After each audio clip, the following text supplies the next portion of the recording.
Why, hello there, gamers. Let's make sure that this game isn't too loud. I literally just discovered this today, because of TikTok. Even though I just made a video on YouTube about how terrible TikTok is at the moment. Welcome everyone. Welcome Twitch chat, welcome YouTube chat. Hope you are all doing well. This is a Resident Evil 8, which is like one of the only Resident Evils that I have not played yet. I haven't played 8. I have not... Thank you for the resub. I appreciate it, Sophia. I have not played like the side ones like Code Veronica, but I plan to play 8 eventually. 8's just really scary. I thought 7 was gonna be scary, but it wasn't as bad. It was a little scary, but I discovered that this is a sapphic, meaning WLW, Women Love Women, Resident Evil 8 dating sim. I vaguely know the characters of 8. So this will be a fun ride that I don't know the characters. When I saw Resident Evil dating sim, I thought it was gonna be like all of the Resident Evil women, like Claire, Jill, Sherry, like the ones I'm familiar with. But no, these are purely Resident Evil 8. For the first... Oh yes, Lady D is in this. I have the link to the game in the description on my YouTube stream. And I'll link it in my Twitch VOD as well. But I will read out the description for this because it's on itch.io. It's free, by the way. It's very free. So I would say if you want to play it, support the person who made that. Attend the prestigious Miranda's all-girls university hidden away in Romania. Choose to pursue the arts to follow your academic career or to slack off with your friends. Along the way, face challenges, solve mysteries, and try to stay alive as it becomes apparent that there is more to the school than meets the eye. Perhaps even find love in the chaos. Now, the possible romantic interests in this game are... I'm gonna butcher these names. Alcina, who's the resident heartthrob. Bella, the resident workaholic. Cassandra, the resident diva. Daniela, the resident romantic. Donna, the resident recluse. Angie, the resident party animal. And President Miranda, the resident head mistress. And President Miranda is, of course, Lady D. I'm pretty sure. I think. Right? No. Is she? I don't remember. Or oh wait, no, doesn't she have like a different name? Well, we'll figure out someone to romance. That's what we'll do. For my first playthrough, I will just pick the choices that I would personally pick. I'm not gonna go after anyone's specifics route because this is my first time playing it, so I don't even know how to achieve everybody's routes. So I'm just gonna pick the choices that Jubi herself would pick. So let's get started. I have not played a visual novel in so long. Warning, this game contains depictions of mild strobe lighting, sexually suggestive content, alcohol, substance abuse, bullying, drugging, kidnapping, abuse, violence, gore, death, and body horror. Player discretion is advised. So if any of that stuff is not your cup of tea, I'd suggest to leave the stream now. Yeah, where's the stereo? The choices you make in this game may have consequences. Those are my favorite types of games. But yeah, I have not played a dating sim / whatever visual novel in so long. Time to get my reading chops all warmed up here. It arrives one warm August evening after you've come back from a quick grocery run. The sun is just setting, turning everything inside the room ablaze. It's why your eyes are drawn to it. The golden envelope shines under the light coming through the window, almost blinding you with its glow. You set your groceries down on the kitchen countertop before approaching the envelope, pondering its mysterious arrival. Have you brought it in this morning and forgotten about it? What, are we going to Hogwarts instead of Romania?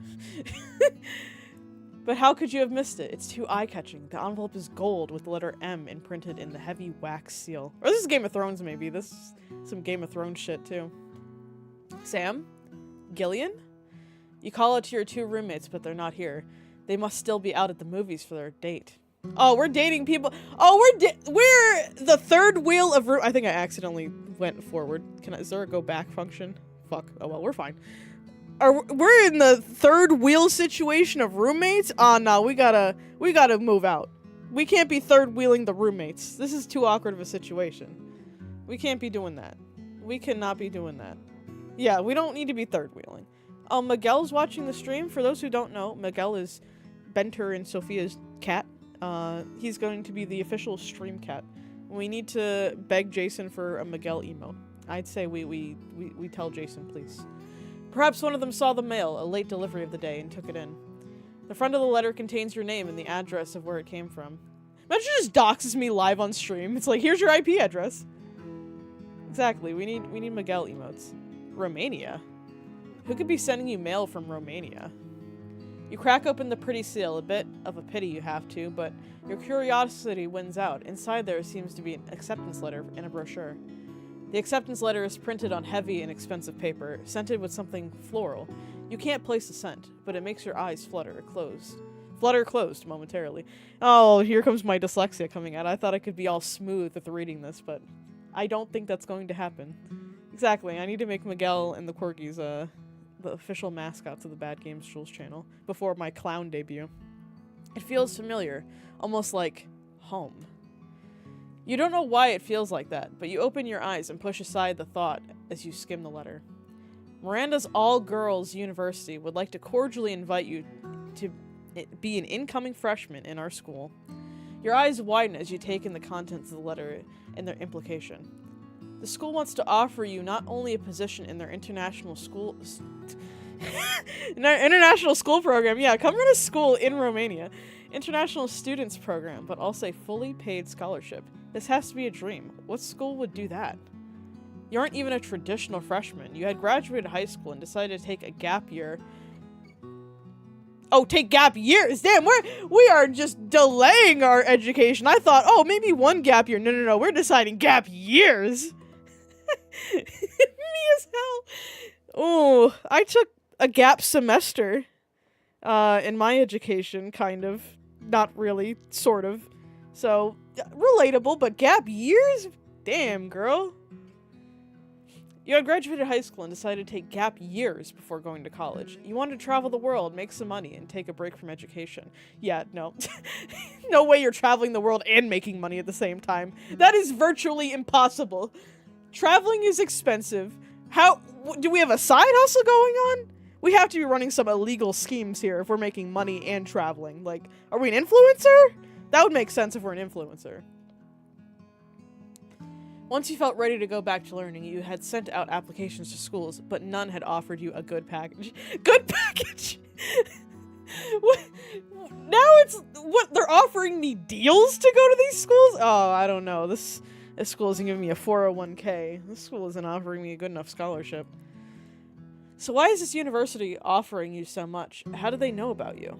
You open the brochure and analyze the photos here. Pictures of smiling students, scenic spots of the campus grounds, bustling clubs and job fairs, and campus-exclusive events line the pages. The programs and courses offered all seem so enticing as well. The school seems real. Imagine if it's a fake school. This is just a prank. And if this offer is too, then you'd be a fool to reject free education. The scent of the letter wafts up to your nose again, and you inhale deeply. I hope you enjoy that immersion. Oh god, that made my eyes water doing that. Feeling that nostalgia for something. What does it mean? Whatever it does, you know you'll find it at the university. Time to pack my bags. I'm going to Romania. I'm glad you are immersed. One long flight later, a few hours with campus administration, here you are, a newly indoctrinated student of Miranda's all-girls university. You came here on a whim, but the college is real. The beautiful and idyllic campus is full of students going about their day. Thank you for the follow, Mommy. Sorry, Dimitrescu. I appreciate it. Even though classes start next week, already so many people are here. You're filled with excitement at starting this new path of your life. This is the start of college life you've always wanted. The only question is, where should you focus your energy? Do you dare try your hand and body and soul on creative pursuits? Do you forego your studies in favor of having fun, unforgettable experiences, making friends? Or do you want to give up your sleep and possibly your sanity in exchange for perfect grades? Ooh. Okay, personally, like I said, this is going to be my personal choices here. I'd probably focus on my educational aspect here. But, okay. Personally, in college, I studied film. Never got a film degree, but I studied film. So we're gonna go art major here. The art major. The majority of students on this campus are enticed by this major. Some might even go so far as to call it the lifeblood of the university. But not all can handle it. Do you think you can succeed where countless others have failed before? Oh yeah, let's have the art majors unite. Hey, at least it's not an English major. That's kind of useless. Shout out all my English majors, am I right? If you're up for the enormous task, just remember that the arts demand blood, sweat, and sacrifice. And if you can't give a killer performance, it might be your last. Are you happy with this choice, or do you want to consider the other options? I'm gonna go with I'm happy. You decide you're going to be an art major. How that works out is entirely reliant on you and the choices you make. With your basic introductory classes picked out, you need one more class to finalize your schedule. I have to choose an elective credit this semester. Which one should I choose? Women in art? That sounds informational, but I heard the professor is really tough. Theater. I used to act all the time in high school, but I will have to dedicate myself to full-stage productions here. Women in art? This is definitely tough for me. If it's a tough professor, that's... Yeah, let's meet annoying theater. I think I'll go with the women in art, because I think that's where we might meet Lady D. And I gotta give the people what they want. Women in art it is. Professional boundaries. Birth of Venus, lesson 1. Let me make a save here. Yeah, gotta meet my lady. I'm glad I was able to secure a spot in the class. Oh god, the music just got loud all of a sudden. Hello. Hold on. Can I edit the music from here? Is it tab? No. That's save. Which of these buttons takes me back to the... Oh, I was pressing escape. I don't know if the music is loud on your end, but it definitely started blasting in my ear. Okay. I'm glad I was able to secure a spot in that class. Despite it being lecture style, the office of the registrar almost didn't give the spot to me because there's nearly as many people in the class as there are seats in the lecture hall. Are there boobs in this game or not? I don't know. The warning said there was suggestive content, but I didn't see a warning for, like, massive, ball-busting sex! Yeehaw. Hi, Monk. I'm glad you joined when I was saying that. For those just joining, this is a dating sim for Resident Evil women. Well, let's see if I get kicked off of Twitch and YouTube. That'll be the best way to... Usually there's like a censor option or not. I don't know. I guess we'll see. I guess we will see. Yeah, full boobage. You wonder why this is the case. What is so great about this class? From what you've heard whispered around campus, the professor isn't an easy one. What reason would people have to actively seek out a tough class? 'Cause the teacher's hot! I mean, the professor's hot! You've also heard the professor is hot, but surely they're just exaggerating, right? Who even picks a class for the hot professor? You could never be like that. Oh, shut up, girl! Are we not discovered that we're a lesbian yet? Oh my god. Are we not out? You purely want to study and do your best in that class for yourself. But enough about classes. There is still a full day before they start, and you have some free time on your hands. You decide to head to the dorms. Oh, this is nice. This is a homie. Angie's blasting music, a weird mix of what sounds like trumpets, sirens, and electronic music. So garbled it can only be likened to hell. Oh, she's listening to 100 Gex. Monk showed me 100 Gex yesterday. This is exactly what it sounds like. As she puts the finishing touches on her room, Daniela is sat sprawled out on the couches, polishing the wheels of her board until they gleam. Oh, we got a skater! Skater alert! Daniela notices you come in. Hey, roomie! Ready for tomorrow? I guess. I have some free time, and I figured. Angie whirls over in between the two of you, grabbing your hands and hers as she finishes your sentence. 100 Gex songs are perfect for TikTok users. You'd come drink with us? I don't know if I'm gonna keep doing these voices, but I will try my best.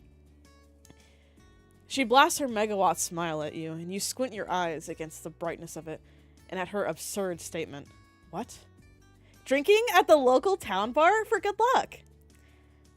How will having a hangover before class be good luck? You respond dryly, slipping your hands free from hers.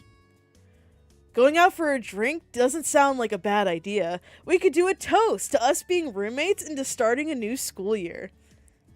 You deliberate for a moment on this. Should you go out with them? It's not like you have anything better to do, and you don't want to seem uncool to your roommates. You're just getting to know them. I guess it wouldn't hurt to get one drink. Angie whoops loudly. Oh god. 15 minutes later. Oh god, we're shit-faced! Typical BenterCon experience, am I right, chat? What happened to getting one drink?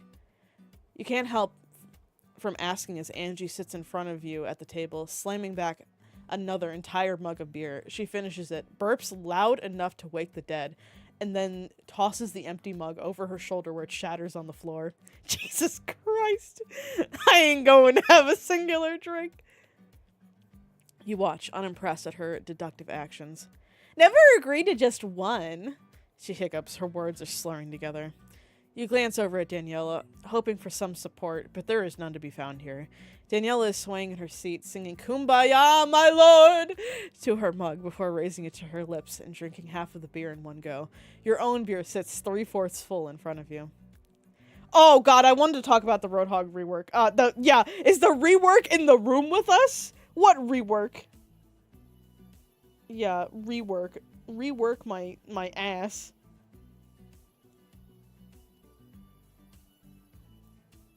Oh my god, I have like 20 notifications. Jesus Christ. This is not the vibe you wanted right before class. It's barely 9 p.m. and they are already slammed. Wait, what class do we have where it's like at 10 p.m.? Hold on. Right before classes. Unless the classes start tomorrow. Then okay, yeah, that's more understandable. I thought she meant like we were drinking before like legitimately going to class. Should we go home?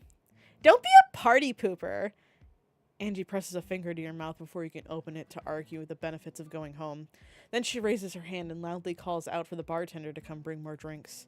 He dutifully brings a tray of shots. 6 shots, in fact. She nudges one into your fingers. To roommates! Daniela grabs one of her own, nearly sloshing the liquid out of it. To roommates! We've been toasting roommates this entire night. You grumble. Pick up your glass. Fine. You sigh out and snatch it up. You clink your glass against theirs and then swallow it back. It burns a path down your throat. Ugh, gross. Not Ed coming in saying, what did normal boots do now? Just search up the completionist. Just search up some ordinary gamers and the completionist. Basically, allegedly, Gerard's charity has been keeping the money and not donating any of it from his 10 years of collecting money for charity. You're good, Monk. Thank you for the lurk. Another one! Another drink? Welcome to the stream. Pretend third or... You know what? I mean, personally, if it was me, I'd say no. If I drink anymore, I'll throw up. Don't do that. I'm not good with that kind of stuff. Oh, she has heterochromia. That's cute. She takes your shot for you. The alcohol catches up to you much more quickly than you'd expect and find yourself agreeing to shots with Angie. Soon the trio of you are giggling around the table about who knows what. You don't care because you're smiling so hard your cheeks hurt. Yeah, looking back, do I need to go back and play the Normal Boots visual novel just for funsies at this point? Eventually, Angie sees someone she knows standing at the bar and goes and talks with them. You don't know when she'll be back. Squinting your eyes over to where she should be standing, you can make out someone doing cartwheels. You hope for her sake she's not doing those while drunk. Say, how do you feel about more shit? Daniela's offer of more drinks turns into a curse instead, and her eyes go wide. She sees something over your shoulder that scares her. Instantly, she dips. Blinking, you are left staring at where she had sat mere moments ago. Even her cups are gone, as if she'd never been here. welcome to stream. It's probably still out there somewhere. I don't remember if it was like an itch game like this is, or if it was... I don't think it was on Steam. Should you be concerned?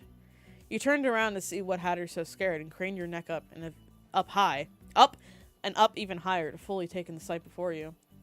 Oh, there she is, Sophia! A tall woman who you've never seen before striding over to your table.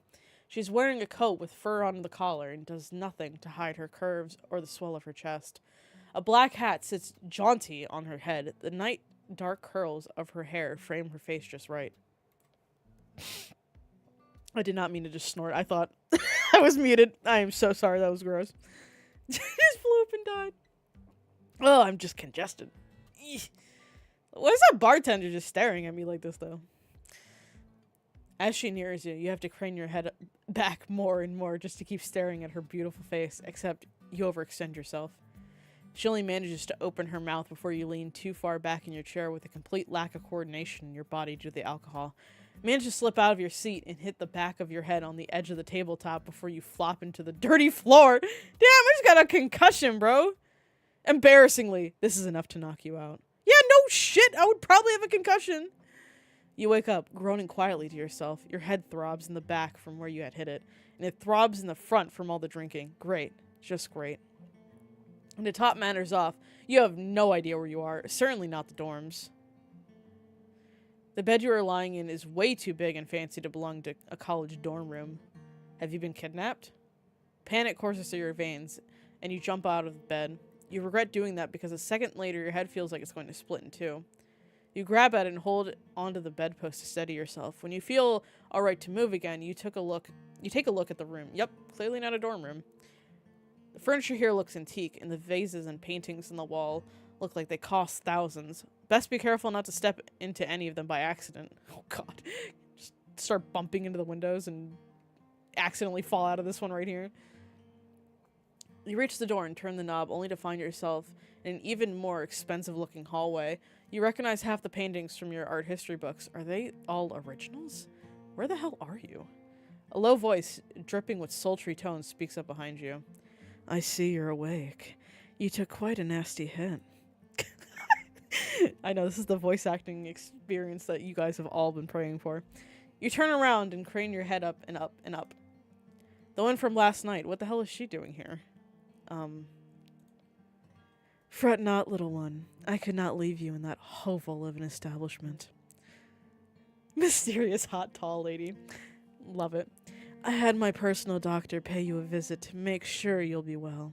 He left some medicine for you. I was coming to fetch you so you could take it. You're slack-jawed right now. So much is going on, your head is hurting too much to think properly. When are you cosplaying her, Sophia? I think I'll take you up on that offer. You just hope she hasn't done anything to the medicine, or that the medicine she's giving you isn't drugs. Well, I mean, medicine is kind of drugs. Riz her! She looks rich enough to casually give out cocaine as a housewarming gift! I mean, she's wearing an all-white suit.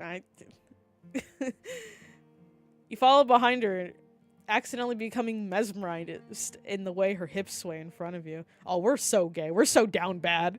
So mesmerized, in fact, that you don't notice she has stopped until you bump right into her. Oh, for fuck's sake. Embarrassed, you pull away from her. She turns to glare down at you.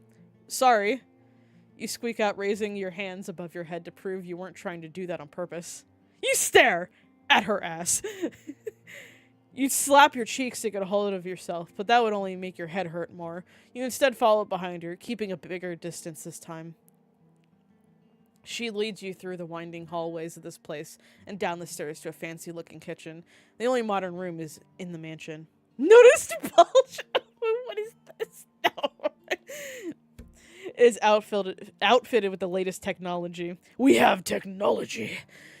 And on the giant kitchen island, there's a full breakfast spread of the freshest fruit, crispiest bacon, and best fried eggs. Look, you can take your bacon, you can take your fried eggs. I do not want those. Complete with pancake stacks and more. You can't wait to eat. Hangover? You don't know her. The medicine the doctor prescribed, which is just pain meds, is on the table nearby. And you take 2 pills and swallow them with water. Despite your earlier hunger at seeing all the food, you know you're only a guest here. Excuse me. had, like, something caught in my throat. She's done you a huge favor making sure you didn't spend the night on a bar floor. Speaking of nights on bar floors, where's Angie? Where had Daniela run off to? You're going to have a stern word with both of them. You can't believe they caused this mess to happen the day before classes. Oh, fuck! Classes! You snatch your phone out of your pocket, but find it's not there. Neither are your normal clothes. What happened to my shirt and jeans? I had the maids take it. You couldn't sleep in such filthy clothing. The clothing on you now is made of satin. The shirt feels soft and comfortable on your skin. Did she just have clothing your size laying around? That's not sus. Oh, wow, sorry. This is a lot to take in. It's not every day that some rando comes and helps you. She arches her brow. A rando? Random person. Where I'm from, there's a higher chance I would have woken up in a parking lot at a Denny's rather than a nice, comfortable bed. Hey, don't shit on the Denny's parking lot. She wants you so bad. Guys, I think she might like me. Who is this Dennis that he has people sleeping in his parking lot? Oh, hello, game? No, it's a reference. You know what? Never mind. Your original clothing will be returned to you after they are washed and pressed by the staff. When is that? I have somewhere to go, and I don't want to be late. It's 6 in the morning, little one. You glance at the clock on the wall. Is it this early? Why does it feel so much later? You should stay and eat. I had the chef make this. Of course she would have a personal chef. What doesn't this lady have? You had this entire meal made for me? Is it not satisfactory? Her brow furrows angrily. I'll fire the chef if it... You rush to speak before the poor man can lose his job. No, it's amazing. I never had someone go out of their way to do this for me. You don't even know me. I was raised to be the perfect hostess. Besides, you were in need. It would be rude of me to leave you like that. I did also want to ask you a question. You pause in the middle of piling food onto your plate. About what? A shadow crosses her face. Where is Daniela? Uh-oh. A Portrait of Madame X, Lesson 2. That was an awkward chapter transition. I feel like I know who that is from One Piece, but I don't know who that is. Like, I know if you showed me a picture of her, I'd be like, oh yeah, it's that character. You freeze. Unease fills you. What does this lady want with Daniela, and what can you tell her? What do you tell her? We're gonna play dumb. I'm not sure what you mean. I saw you last night with her, but she disappeared before I could speak with her. Why did you want to speak with her? That is private and none of your concern. Even though you don't know where Daniela is, you're definitely not going to say anything now. Well, where she is also private and none of your concern. We're really saying this to her? My wife? Oh, Jesus, she's gonna kill us right here. You can hear her teeth clack together audibly, but she restrains herself. Very well. What do you even want from Daniela? She's my daughter. I only wanted to make sure she wasn't going to get into trouble. She's a freshman. I merely sought to make sure she was moved in and ready for her school year. Daniela's mom? They look nothing alike at all. Daniela is so relaxed and chill, and she dresses in sweats while this woman screams opulence. Why is MILF not allowed, Twitch? Come on now. What is going on? Daniela is so relaxed and chill, and she dresses in sweats while this woman screams opulence and feed me grapes on my lounge chair, servant. They don't even have the same hair color, although you can see where Daniela gets her height from. I didn't know. It's alright, I shall find her later. She always was the rowdy one of the bunch. Yeah, it's surprising that she's your daughter. I mean, she likes to play video games and skateboard, and you seem like collecting high-end art, like that portrait of Madame X you have by the staircase. Her brow hikes up at the casual mention of the art piece's name. You seem familiar with that work. How can I not be? There was so much scandal surrounding that piece when John Singer Sargent debuted due to some saying her pose was sexually provocative. And do you find her pose provocative? She hums, eyes shining with interest. There is a lilt. What the hell's a lilt to her voice? You can't quite place the meaning of it. You chew on your croissant thoughtfully. It has been a long time since you found someone you can talk to about art.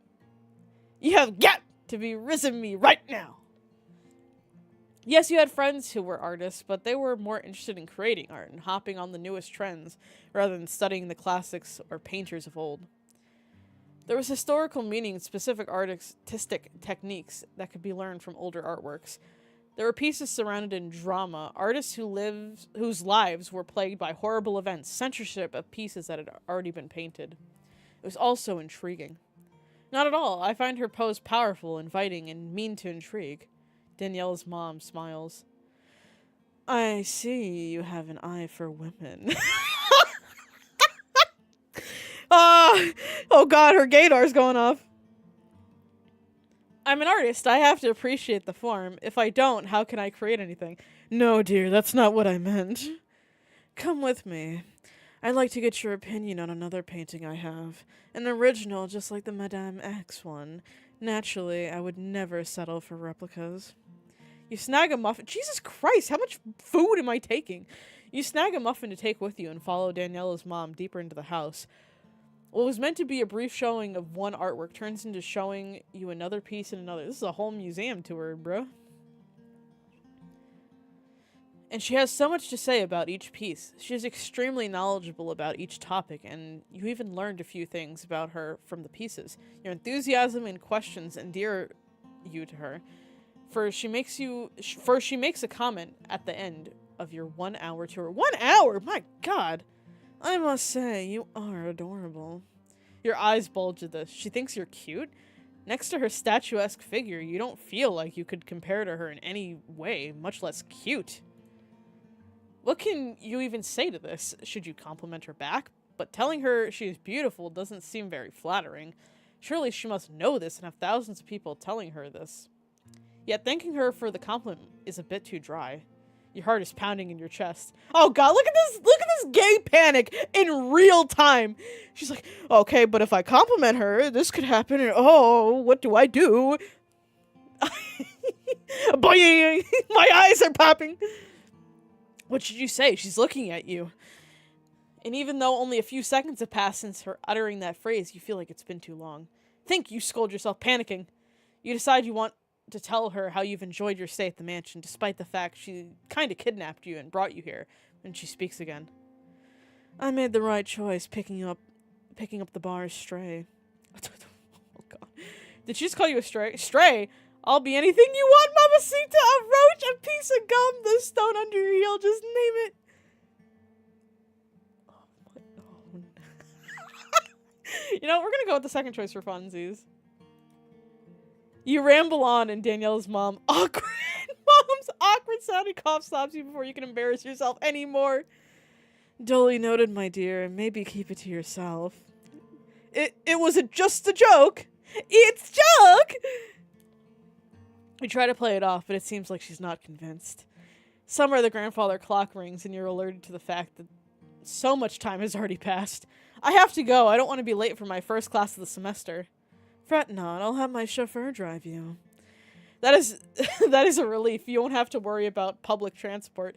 She leads you to the entrance hall, which is as grand as every other part in the building. Outside, the car is waiting for you, as is the maid with your old clothes folded neatly into a bag. Yeah, she wants me for real, though. Thank you for everything. Really, I would have been in so much worse shape if not for you. You can repay me some other time, sweetling. Oh, she's so down bad for me, guys. Look at this. I am such the Rizzler over here. She holds out her hand and you take it to shake. Her fingers are so long and limber, and her hand is warm and soft, and oh, she's saying something. You refocus your attention on her. My name's Alcina. Pleasure to meet you. You hastily mumble your name in return, then notice she hasn't retracted her hand yet. You glance up at her and notice she's waiting on something. Oh, God! Lick? Oh, no. Fuck it, let's kiss the back of her hand. You lift her hand to your mouth, brushing your lips gently across her skin. She makes a noise of approval. Intelligent and well-mannered. I think we're off to a great start, dear. God, I've turned into what my choices would be and what the Rizzler Juby's choices would be. You walk towards the black waiting car. As the car drives away, you watch from the back seat as she closes the door and the mansion gets smaller and smaller. I'm about to riz her and her daughters up. Just you wait, chat. You never expected a night out for drinks to go this way, but it has. Meeting Alcina has made you feel tingly in a good way. You want to know more about her, as she is entirely captivating. You've never fallen head over heels for anyone before, quite literally. The fact she's Daniela's mom makes things a bit awkward, but surely nothing more is going to happen. Alcina sees you as a friend, most likely, no matter how deeply you've become entranced by her. She's impressive from what little you've seen and known of her. How could you not be taken with her? Her height, dear God. And her hands. You can imagine them being put to good use everywhere on your... The chauffeur makes the announcement that you've arrived at campus. You jerk from your thoughts, wiping the drool that has crept down your chin. Girl, get a hold of yourself. Let me do a save. You grab your stuff and head back down to your dorm. You have about a half hour to get ready before class. You need a quick shower and change your clothes. Then you have to pack your book bag. You rush into your dorm and find that Angie is snoring loudly from her bed and Danielle is packing her bag. You! Daniela jolts when you loudly shout at her. You left me at the bar! Thanks for that, asshole! Daniela has the decency to look apologetic. Sorry. Why did you do that? I had to cover for your ass because your mother was questioning me about it. Daniela's eyes go wide. My mother? You spent the night with my mother? Why is her face getting red? Why does she sound so upset? She had to rescue me from the bar because you ran away and Angie left me. You're being loud right now, but even that isn't enough to wake Angie up. She keeps on snoring louder to match the rising volume of your voice. Daniela seems to calm down a bit at this. And she didn't invite you over for wine or anything. Why does it matter? Daniela let out a groan. She covers her face, embarrassed. She did, didn't she? Giving her the nice masculine voice. She just told me I owe her for saving me, which is a fair trade. I told my mom to stop trying to befriend my friends. She wants to be cool and all, but that... Oh god, I can't speak. She wants to be cool and all that so she can make sure everyone I hang out with is a decent person and won't do me harm. But it's just getting in the way of my friendships. She'll become friends with the people I talk to and then they'll fall in love with her for her charm and wit. Inevitably, she just rejects them. Then it's hella awkward for me. That would be awkward. I don't blame her. It's even more awkward when the girl I like ends up liking her as well. Daniela trails off. You get the idea. She grabs you by the hand, squeezing them tight, a serious look on her face. Promise me you won't do that to me. Promise me you won't end up crushing my mom. It's weird. Did we go after Daniela just to make her feel better about... I mean, she's cute. Like, she's got abs, and you know that's what Juppie likes, you know. I think I might go after Daniela between the three choices I have presented to me. You thin your lips. So this might not be the time to tell her it's kind of late.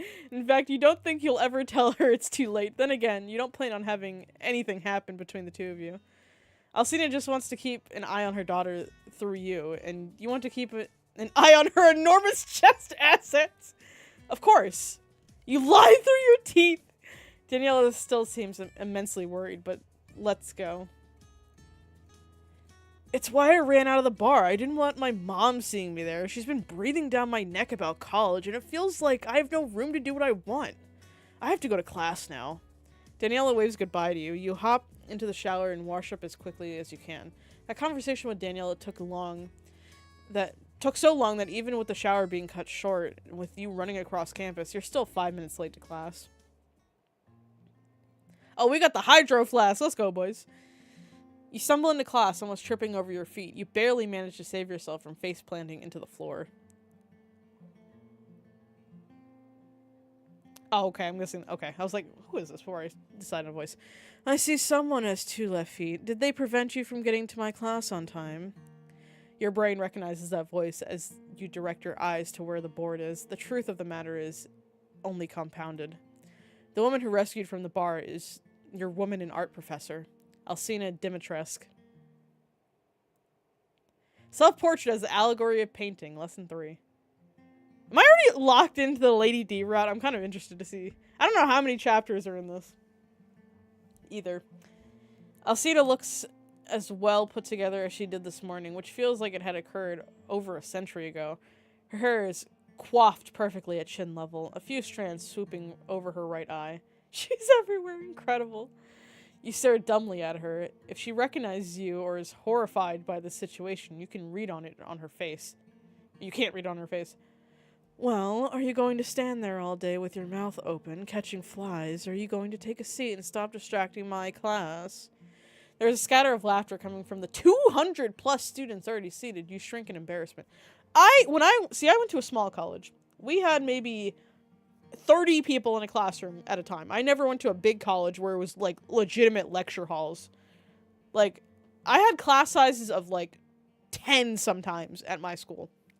It felt like more of, like, a high school than a college as you see in, like, college movies.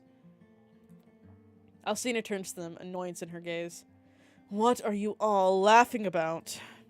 Her stern voice shuts them all up. You trudge up the stairs and take an empty seat all the way in the back. Alcina begins her lecture by going over the syllabus and what will be expected of the class before going into an introduction on women in art. It is dead silent, no one even daring to whisper while she speaks. You catch a few students looking at her dreamily and sigh under your breath. Seems you're not the only one who has the hots for her. But coming into this class had been like someone dumping a cold bucket of water all over you. Not only is Alcina Daniela's mom, and Daniela has begged and warned you to stay away, she is your professor. You are absolutely not going to get involved. You spend the entire class resolving yourself to this fact and trying to get over your crush. Easier said than done, as you can't help but appreciate how powerful Alcina looks, standing at the podium in front of the class. She commands everyone's attention, the passion with which she speaks, the confidence which she carries herself. You shake your head and try to focus on the lesson. When class is finally over, you slip through the students, hoping to get out unnoticed. A word after class. You freeze. Damn it, so close to the exit. You wait for her by the door, watching ruefully as other students get to leave. A few loiter behind to try to speak with her, and she humors their questions, but it's clear she wants to leave. When at last you dismiss the last student, she turns to you. Do you have class after this? No. Walk with me. I'd like to talk. You gulp at this comply with her order. The two of you walk across campus. What do you say to her? Is there anything you can say? Before you can start a conversation, she speaks. How is Daniela? Her tone is softer here, like it had been this morning. You feel relieved to hear that. You had been worried she would be upset with you. Good. Alcina lets out a weary sigh. I'm relieved she made it back from the bar safely. Honestly, what was she thinking, bolting like that? I understand that it must be very embarrassing for her to have her mother working at the same school she attends, but my other daughters don't seem to mind. They're also on campus? Yes, Bella is a junior and my eldest. She leads the student council. She works closely with Miranda, the president of the university, to make this campus a better place. Cassandra is a sophomore and the middle child. She stars in the campus theater shows, and when she graduates, I intend to have her playing in my theaters on Broadway, too.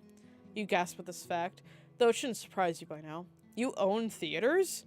Alcina laughs, and it is rich and velvety. Of course! The arts are very important to me. And what of Daniela? Alcina frowns at this, thinking over her words. She's the youngest. She hasn't specialized in anything yet, or shown much interest in things other than video games, or skating, or hanging out with those good-for-nothing losers. Alcina smiles apologetically. Not you, my dear. I mean those people she meets that motivate her to goof off and not pay attention to her studies. I'm sure Danielle will find something she likes. You feel the need to protect your roommate. Alcina is demanding of everyone, it seems. I hope so, too. It worries me that she might have lost the Dimitrescu touch. Dimitrescu touch? Alcina elaborates graciously. Cassandra is stellar at acting, and she can sing, dance, and play music. She's mastered a majority of the arts and captivated the hearts of many, not to mention captured several awards for her performances. Bella is sharply focused on her academics, especially towards literature, and runs several successful projects when she's not busy volunteering for the community. She has more than a dozen scholarships to her name, and her grades cannot be beat. There's a clear pride in Alcina's voice as she speaks of her daughters. I myself sing, dance, act, and sculpt. At this, her expression droops. As for Daniela, I'm not sure what her strengths are. She doesn't seem motivated to do anything. She picked up guitar once, and she's decent at it, but she refuses to do anything else. Oh my god. You're pretty sure you've heard more than you needed to know. It sounds like Daniela has a lot of pressure on her shoulders. Who wouldn't want to give up if her sisters were successful like this? Wow, this sounds familiar to me, personally. She just needs some time to come into her own. Everyone matures or finds success at their own pace. Alcina mulls this over before nodding her head. You've put it wisely, dear. I feel more reassured for the time being. Do please keep an eye on her if you can. I don't want to be a bother, therefore I will stay away from her on campus. What do you say? Of course. You nod your head yes. I'll do it if it makes you feel better, knowing what she's doing every second of the day. That's not what I meant. I meant I'd, look out for her as a friend. I'm not asking you to spy on her, merely to alert me if anything untoward happens. She hands over her business card. It has her number on it, gilded gold letters on a white background. Is that a hint of her perfume on it? It smells rich and heady, a touch masculine. You inhale sharply, forgetting where you are momentarily, before panically holding in your breath and pocketing the card. Oh god, I'm guessing I can change it. I'm guessing Daniela's gonna find the card in her pocket or something. She's like, what the fuck are you doing? She arches a brow at you but does not comment. Take care, I'll talk with you later. She hurries away and let out your breath. She hurries away and you let out the breath you were holding. Your heart is racing in your chest. Alcina gave you her phone number on a business card, because of course she would. You're torn between being elated and horrified. You promised Daniela you wouldn't interact with her mom, yet here you are with Alcina's personal number. You decide you need a moment to compromise yourself. You stop over at the cafe. What do you order to drink? Ice water with whipped cream? That sounds disgusting, bro. I don't drink tea and I don't drink espresso, but what? You know what? Fuck it. We're gonna be a weirdo. What do you want to eat? Muffin, cookie, a small sandwich. Give me a cookie on top of this sugar diabetes water. Is that Patrick meme in the background? I'm glad we both picked that up. We'll go cookie. You wait in line. The barista named Elena takes your order. Before you can pay for it, someone swoops in and hands their black card over. Elena takes it, looking unimpressed as she swipes. Oh, hello. You turn back to see who's done it. Brown-haired woman with a wide smile on her face standing behind you. It's on me. Thanks. Sorry, who are you? The woman takes her card back and you both step out of line to let others order as you wait for your order to go through. I'm Cassandra. You're rooming with my younger sister. This must be Alcina Dimitrescu, the golden middle child. Oh, I've heard so much about you from your mother. Blurts out from your mouth before you can stop it. Cassandra's eyes go wide. My mother? Oh god, yeah, I wouldn't have said that either. Was that not a good thing to say? Thankfully your name is called out and you hurry over to the barista. Yeah, do we really need a barista to put whipped cream on top of our ice water? That couldn't take... I mean, that would take 2 seconds, so... You hastily explain yourself so you don't sound like a creep. Your mother is my professor, and she knows I'm rooming with Daniela. Cassandra gives you a low whistle. You're taking mom's class? That's rough. She makes everyone work for their grades. This voice is not going with her, but I need a different voice. That's what I keep hearing. You trail off despondently. Elena hands you the drink and food. In a low voice, she warns you. Be careful with that one. She's a horrendous flirt. Looks like Alcina forgot to mention about her daughter. Either that or she didn't know.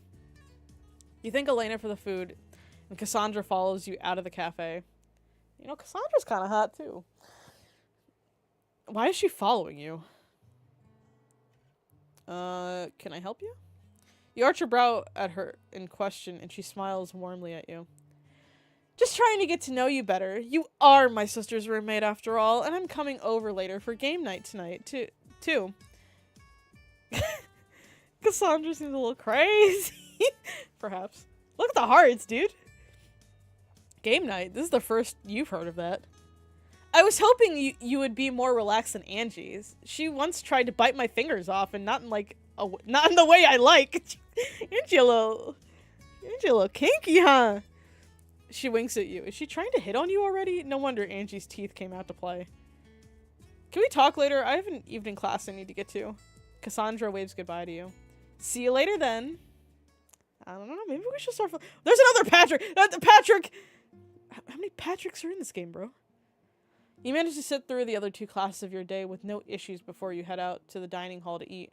7 p.m. finds you back in your dorm, and you head to your room and close the door. Then you lean on and exhale. Today has been quite the day. What should you do? Women in art is an interesting class, but do you think you can withstand an entire semester of that class with Alcina at the helm? Drop out or continue. Ooh, drop out would be an interesting option for Daniela. But I mean, I'm interested in the art class though. What? Oh, I'm gonna save it here for a different. I'm kind of curious what would happen if we dropped out. How Daniela would take it. Maybe that'll put me on the Daniela route again. I'm gonna drop out. You think it's for the best if you drop out. It's still early in the semester. You can take another class.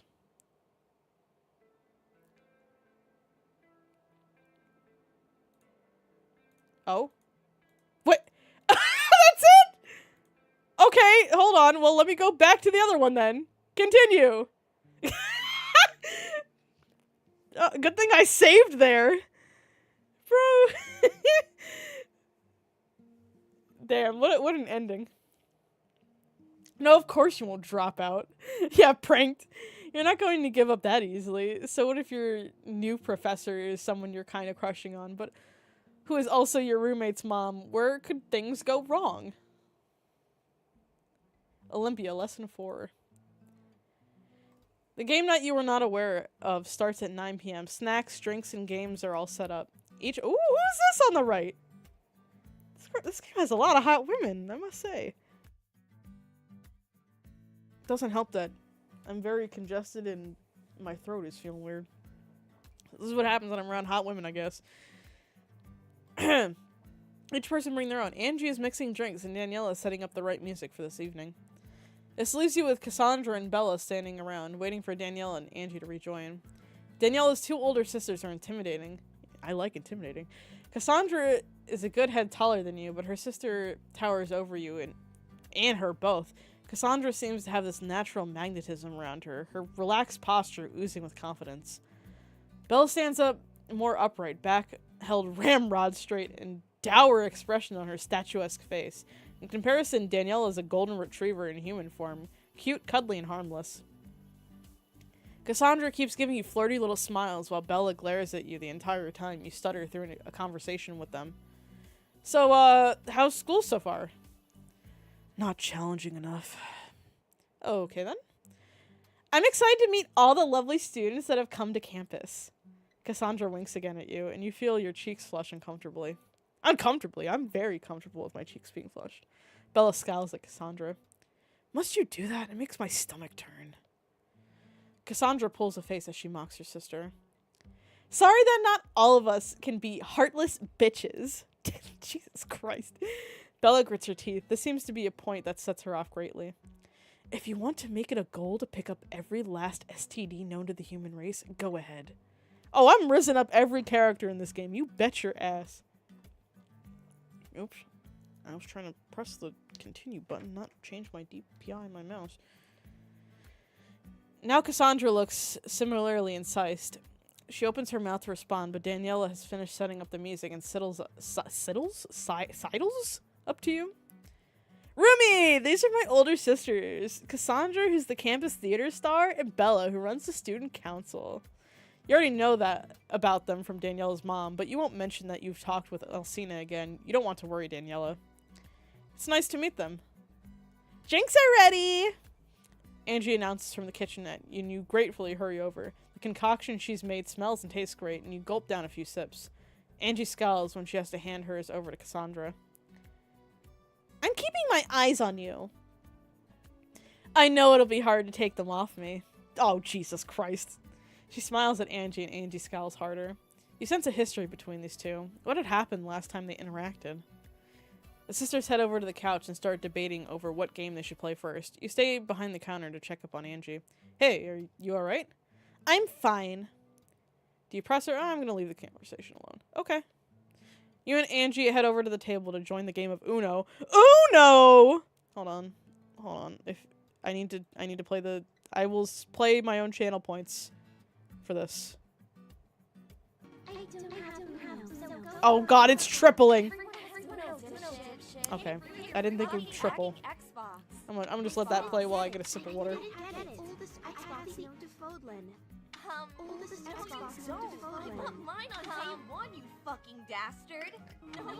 Jesus Christ, it's like, it's a quadrupling? Bastard. I don't have it, you fucking... You have Uno! You fucking bitch! Help! Go to the arcade and you'll be able to sell them! Help, bruh! Dumb motherfucker! You fucking card game! How many times is it doubling? Uno, motherfucker! Go to the arcade and you'll be able to Oh sell my them! god! Uno! Free, you dumb motherfucker! What is happening? Card game! It's like crashing, bruh!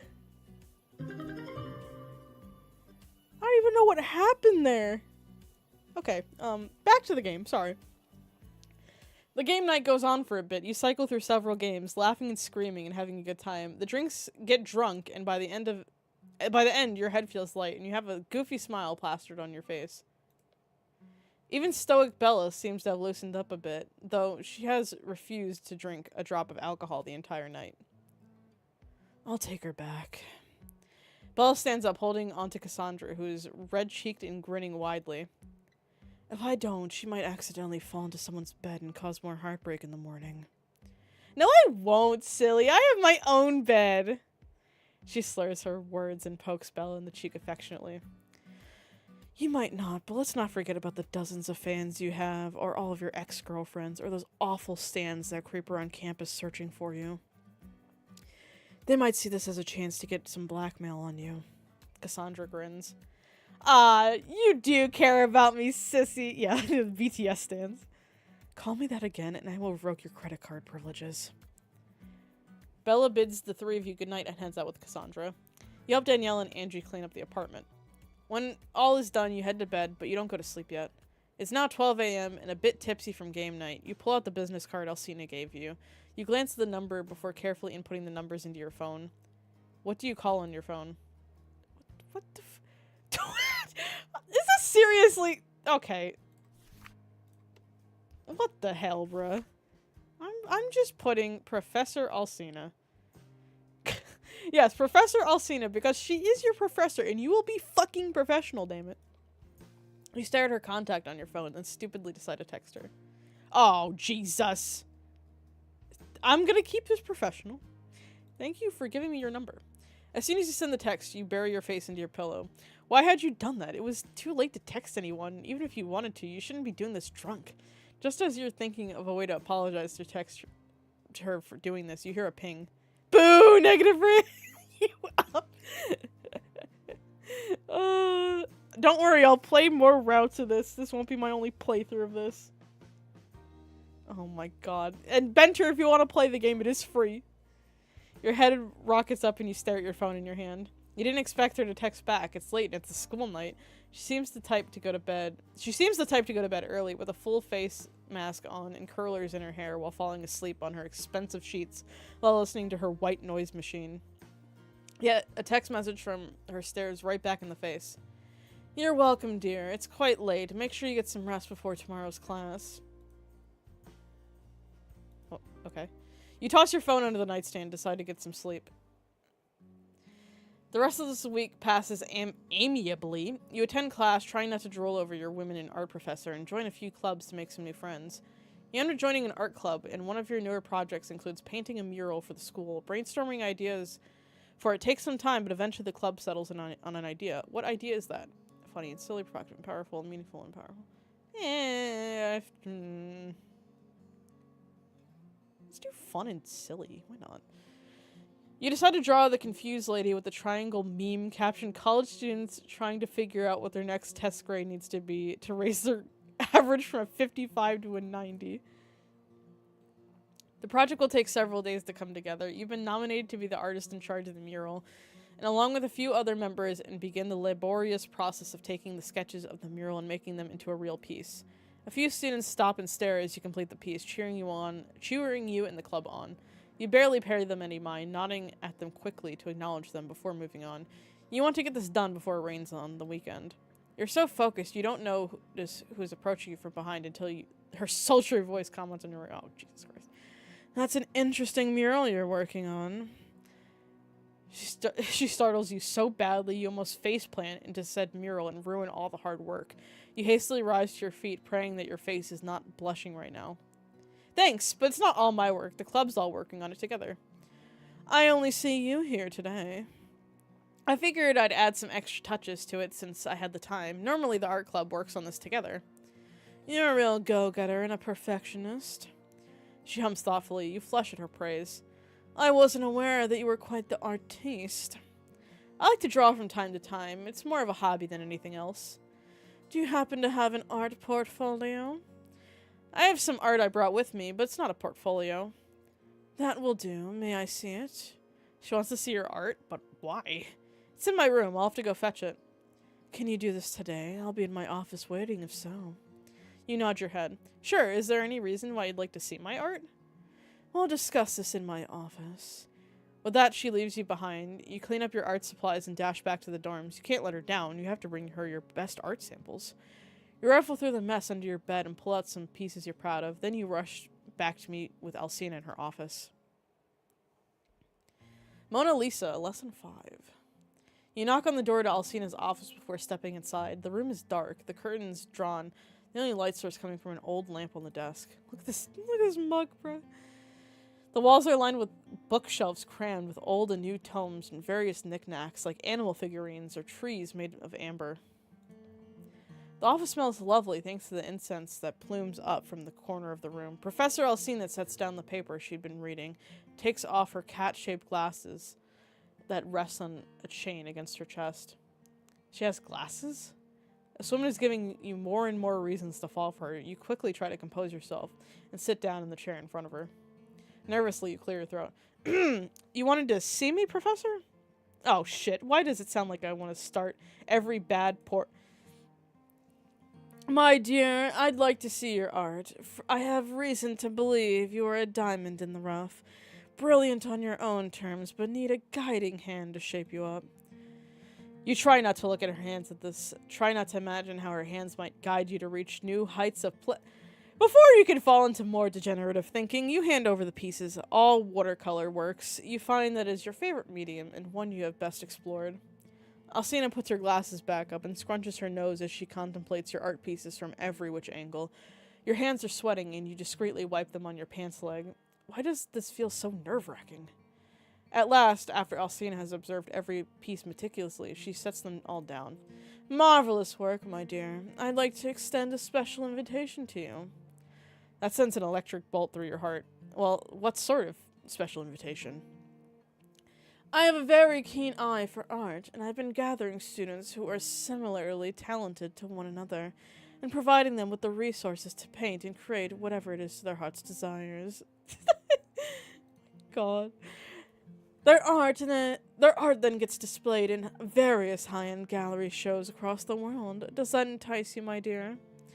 You gulp. This sounds like a wonderful opportunity to build up your resume and build a good reputation in the business art world. Question is it for you? You're not a serious artist. Art is just something you like to do on the side. I don't offer this opportunity to just anyone. It would be folly to turn it down. What could it hurt to go and try it out? You could always quit if anything. Does my art have to be displayed in galleries? You don't think it's good enough to receive such a chance. As it stands, no, fear not. That is what the society is for. To help you flourish, to help you attain your best. You won't be alone. There are 18 other talented individuals already there, and everyone works together to help each other succeed. And the best part is, whatever artwork you do sell, you get a commission of. The rest goes to fund the society and supplies we present to you. Money. We've got to have money. That was a game changer. Being in college meant you were broke more often than not. A bit of money on the side could do wonders for you. I'll join. Professor Alcina smiles. Come with me, dear. I'll show you the space. I think you'll really enjoy it. You follow her out of her office. During the walk, you bombard her with questions about the society. She deflects most of them, citing that she'll cover it in more detailed orientation. You cross campus to a lesser-used part and stop outside an older-looking building. It used to be the previous library before the newer and more modern one was built. As such, this building stands abandoned, chained on the front door. It was supposed to be demolished some time ago, but never has been. Alcina takes you to the side door that leads into the basement, fishing out a key from her pocket and opening it up. Inside the hallway is lit with old-fashioned torches. Walking in feels like entering a crypt. And while Alcina closes the door behind you, removing the light of the outside world, it feels even more so like that. You can hear faint classical music playing through the shadows.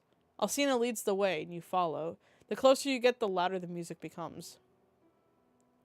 You climb a few stairs, and eventually you are spat out into the lobby of sorts. It must have once been the main area of the library, because the ceiling goes up very high.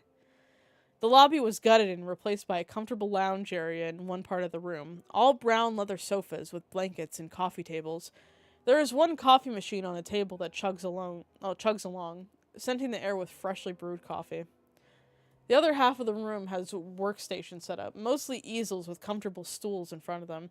There are a few students now, painting leisurely on the canvases and not talking to one another as classical music comes in from the jukebox machine by the wall. You have to admit, this seems kind of cool. We keep the society private. I'll have to swear you to secrecy. Why? If I mention it, just anyone would clamor to join. Too many apples spoil the pie. This area is mostly for painting. The floor downstairs has more hands-on art projects such as welding, pottery, and sculpting. Take a moment to walk around and explore the building. I have to check something. She strides off, leaving you behind in the secret world within a world. You feel honored to be invited into such a thing. Welcome, welcome. What should you do? Speak with one of the artists at the easels, make a cup of coffee, check out the lower level. Let's check out the lower level, why not? You head down the stairs to see the rest of the secret society and what it has to offer. There's a small kitchen area, fully stocked with healthy snacks and drinks. And then there are 3 separate rooms, all dedicated to different art forms, sculpting, metalwork, and pottery. Your hands itch to try new things. Okay. Let's speak with one of the artists. Ooh, hello. You go up to the nearest artist, one that is staring at a drawing of Aspen on their canvas. You recognize this artist from your Women in Art class. Their name is Finch. Hi, I'm new here. Brash and... I didn't even notice the Squidward! Oh my god. How did I not notice the Squidward? I'm losing it. I noticed all the Patricks earlier, but not the Squidward? Boned and brash. Your enthusiasm trails off when you notice Finch is staring blankly at the canvas. Do the squiddy. Women. Pretty. Alright then, you'll move on. Guess we're making a cup of coffee. You help yourself to some freshly brewed coffee, taking a hearty sip. This is that good coffee, not like that kind they sell at the cafe. Excuse me, who are you? There's a hidden SpongeBob in the background as well, but Finch is hiding it right now. Is it over here? Like behind this person right here? Oh wait, no, I see them. Hold on, I see not Doodlebob, but I see the Sponge. How much SpongeBob is in this? This is so weird. What kind of crossover do we have here with SpongeBob and Resident Evil? A nasally pitched voice asks. You turn around to see a girl standing behind you. I'm new here. Professor Alcina was showing me around. You haven't earned that coffee yet.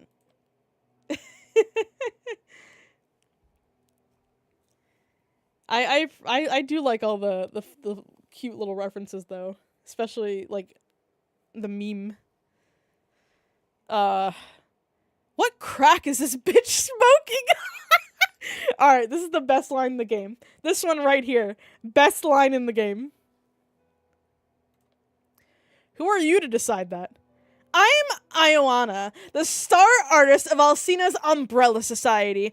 I'm her top earning artist, therefore she looks to me to lead the group when she's away. Oh, this Ioana girl has a complex. Figured there would be one sprinkled in the bunch. Congratulations on an accomplishment no one asked you about. Ioana scoffs. You're starting off on the wrong foot, newbie. I'm watching you. Slip up and you're out of this group. Uh-oh. Thank you. I'm doing my best. I feel like I need more water. I should have refilled my water bottle before stream, but I was like, I'll be fine. Meanwhile, me talking and trying different voices. She makes a slashing motion against her neck before walking away. What is her damage? Finish. You wait for Alcina to come back. When she does, you have some questions for her. You said this would be a chance for my art to improve? How? Hours of uninterrupted practice time, access to other artists who can mentor you, whatever supplies you need. Additionally, I have world-renowned artists leading workshops here every few weeks or so. Therefore, you can learn from the best. Wow, this sounds so serious. It is. Are you ready to commit? One last question. You said we could earn money? Yes, though I'm afraid that won't happen for a while. You'll need to improve first. And then once I deem your art sellable, I'll send it to my contact at the galleries. Not everything you make will be sent off. I only pick the cream of the crop. The galleries I send your art is nothing to sneeze at. Art goes for thousands, if not millions of dollars there. Your eyes bulge at this. That much money? You would be eating well for months. I could buy so many ramen cups, dude. Your commission rate depends. Sculptures and pottery are harder to sell, so the commission is lower. Art is easier. Who doesn't love a nice painting on their wall? The rate is higher, 10%. That doesn't sound all that much. I can see the disappointment in your gaze. Temper it. I assure you it's not because I have much of a choice. Supplies are costly. I do have to give money to my contacts for putting up the artwork in the galleries. It's all a very expensive business. That said, what will your verdict be? You nod your head yes. Really, what else is there to think about? Either way this goes, it seems like a huge benefit to you, and you'll get to spend more time with her. You know you promised Daniela you wouldn't, but Alcina's magnetic. There's a charm to her that she oozes that you need access to. Or else you'll die of thirst. What a poetic way to say that I'm thirsty and down bad. I'm in. Excellent. Jesus, I cannot read. Scam Likely's calling me. How nice. I'll see you here bright and early on Sunday morning. Sunday? Of course. Professor Alcina smiles. Your journey to becoming a professional artist begins now. Women with a Fan. Lesson 6. You get settled into the secret society quite nicely. All the artists are helpful and friendly when they're not busy improving their craft, and they offer you good tips. Already your art has improved by miles. It's only been 3 weeks of consistent work. The only person who seems to have an issue with you is Ioana. She'll slip in snide comments whenever you're alone with her, and you do your part to ignore her. She's just jealous of you for whatever reason. Everyone else likes you. You don't care what that one person doesn't. Professor Alcina visits the society on weekends, oftentimes with guest presenters who show you all new art techniques. Oof. My throat, please. She herself uses time to create sculptures down on the lower floor. Sometimes you'll stop by and admire her work. The way that she is into her craft makes it seem like the outside world ceases to exist. Her hands are magic, and the marble is clay in her hands. She's even made see-through fabric possible on her sculptures. Who knew that was possible? When she's sculpting, it's the only time you see her dressed down. Truly, she looks amazing in anything. You love being in this secret society, if only because it seems to be far removed from the rest of campus life. You feel more purposeful here, and it's relaxing. In this secret building, homework and parties don't matter. Only the paintbrush in your hand does. One day you venture down to the sculpture room where Alcina has stored her latest block of marble. You wonder what she's planning to make next. You pull the sheets down on a more recently completed work and marvel at the fluid flow of the subject's limb and expressions. It's a sculpture of a woman in her mid-50s singing. "Did you get lost?" You jolted her words, stumbling over an apology. "Sorry, I didn't mean to snoop. I just wanted to admire the work you've done." She does not look mad, but a bit amused. "The sculpture is of a woman who used to be my mentor. She taught me almost everything I know today." "Was she a famous artist?" "A singer, actually. I was lucky enough to meet many talented people who helped raise me up into the woman I am today." "What did she sing?" "Jazz." "Does that mean that you also sang jazz? Smooth jazz?" I find Alcina's daughters more my type, but I kind of think I've accidentally stumbled into Alcina's route. Professor Alcina's eyes grow distant. "I did for a few years. I had my band and we traveled the road. The world loved us." "Why did you stop? Why did you become a professor?" Oh god, no, I'm not playing the John Cena dating sim again. I played that once with you. We do not need to play it again. "I had a grander purpose in life than singing and releasing albums." "A grander purpose? To be a teacher or an artist?" "President Miranda needs me here, helping her with the university. She found me while I was on the road and showed me the errors of my ways. We've known each other for quite some time." You had no idea the two of them have been friends for so long. Professor Alcina clears her throat and changes the topic.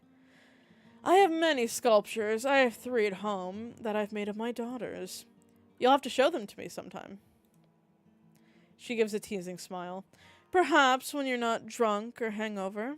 You flush. "Ah, here's my besties." Midterms are approaching shortly, and with that you take a bit of a break with your art practice. You instead devote more time to studying for your exams. Naturally, your roommates decide the best way to study is in a bar. You don't know how you've let them rope you into this yet again. "One drink?" you ask dryly as you watch Angie chug back 2 giant mugs of beer at once.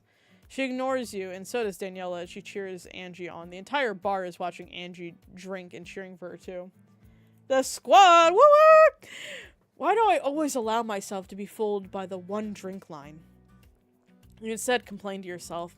Angie slams both mugs down, and the bar erupts in cheers. They all congratulate her, and there are a few offers to buy more. It seems they already know her. How often is Angie here for her to be known by all the bar goers? Yeah, squat up. Daniela smiles at you as Angie leaves to go do shots. "Drink up, Rumi! Don't be so gloomy!" That's the best rhyming scheme of all time. "I don't really like beer." "I'll order you something from the bar. What do you want?"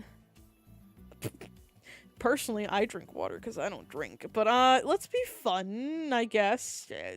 Vodka seems dangerous. Fuck it. Let's do vodka. Daniela laughs. "You're so basic." Daniela returns 5 minutes later with the new drink. You take it and sip on it. Much better than the beer. You and her spend time trying to talk to each other over how loud the bar is. Your head begins to buzz from the drink. You forgot just how strong mixed drinks can be. The flavor of alcohol can get covered up by the juices. But having had 1 drink makes you crave another. You shake your empty glass at Daniela. Leo, can we lean in closer? We got a poet. Daniela should be the one to poetry. Maybe a rapper? I think I found her secret talent. Daniela goes to get you another one, and then when she finishes the second one, she goes to get you a third. You really should not be drinking this much. Weren't you just complaining about how it was only supposed to be 1 drink? But drunk you is a mean bitch and won't stop. More! Daniela does you one better, or worse, and brings a tray of shots over. You black out after the 3rd one. Ah, not again! You wake up on silk sheets with a throbbing headache. I'm writing that down right now. Make Daniela a poet. Please. She can, like, rival Eminem with her style of poetry. Eminem had... Oh, God, what is the full line of it? That's an awfully hot coffee pot. Her line was better. Her line was better. You wake up on silk sheets with a throbbing headache. This scene is all too familiar to you because you've done this once before, and apparently now you've done it a second time. LGBT flag on the painting? Oh yeah, that looks like a pansexual flag. Okay, look at you, Bencher, noticing things. My gay ass not noticing. But alright, I see the pan flag. I can't believe I've done this. Ben! Let's go! LGBT! As you can tell, I'm very much into the gays. I'll read what Ben has said. Exposed ball sack on the other painting? Which painting are you referring to, Ben? I can't believe you've said this. You bury your head in your hands. Somehow drunk, you came back into Alcina's manor. Though technically it's just the Romanian flag in slightly off colors. I see. It can be both. Who says Romanians aren't pansexual? You bury your head in your hands. Somehow drunk, you came back into Alcina's manor. You really hope this won't be a habit of yours. You mean coming in Alcina's manor? Wink, wink, nudge, nudge. Haha. Mortified, you walk down the stairs to the kitchen where the scent of freshly brewing coffee is coming from. Alcina is at the table, newspaper in hand. When she hears you come in, she raises a brow. When I said you should come see the sculptures I made of my daughters, I didn't mean so soon. You flush red. Did you pick me up from the bar again? She laughs. You came to my manor door, banging on it, hollering like the devil was chasing you at 3 a.m. in the morning. Why didn't... Okay, I guess Daniela was also drunk, so, no wonder she didn't stop me. I did? You had walked all the way from the bar to her house, drunk and in the cold? Someone had a good time last night. I am so sorry. You squeak out, you cannot keep doing this.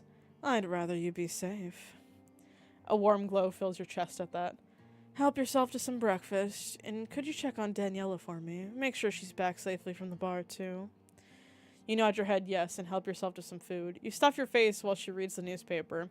When you finish, you thank her, and shyly ask if she could show you the sculpture she has made. If you're already here, I might as well indulge you.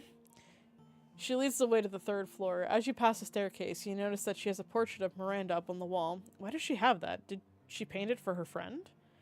Miranda's not wearing normal clothing in the artwork. She seems to be wearing some sort of priestess-like robes. Do you ask her about it? Nah, we're good. We don't need to pry. You pass by the painting without asking about it. Strangely, you feel like piercing eyes follow your every step. You shudder and ignore the sensation. Uh-oh. I'm in danger! Professor Alcina takes you to the spots in the mansion where the sculptures are. When she had said sculptures, you had thought that they would just be body, but these are entire scenes captured in stone. There's one of Bella standing with a proud jut of her chin, wearing armor, defeated soldiers lying at her feet while she holds a bloodied sword. There's one of Cassandra lounging on a couch, lazily drinking from a wine glass as people grip the couch behind her, fawning over her. Daniela's sculpture is reaching for the sky as hands erupt from the ground, trying to pull her down. Wow. Because you don't know how else to phrase your utter awe and shock of these masterpieces. They all symbolize something. Bella's a warrior, smiting anything that gets in the way of her success, while Cassandra has grown content and well-fed by her success. Daniela is dragged down by hands that wish to impede her from finding her true purpose. Have you shown this to them? They've seen them. Daniela wasn't happy with hers, but I only create what I see in real life. Oh god, no wonder she doesn't want me associating her with her mom. They're just beefing with each other.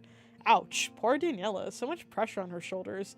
Should you intervene in their relationship? You feel you might as well. I think you should talk to Daniela properly. If you have such high expectations for her, she might grow to resent her relationship with you. Professor Alcina looks aghast at that idea.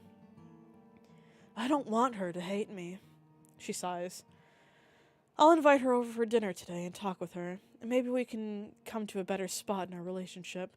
See, the real game all along is mending a mother-daughter relationship, and I have mommy issues, so this is actually astounding that I'm doing this. Perhaps I've been tough on her. No, I know I've been tough on her, but a mother just wants what's best for her child, for their child. You hope this will work out well for them both. Just don't mention me. Why not? She may have asked me to stay away from you. You sheepishly admit, rubbing the back of your head. Did she say why? Do you tell her why? Oh, Jesus. Alright, I'm just...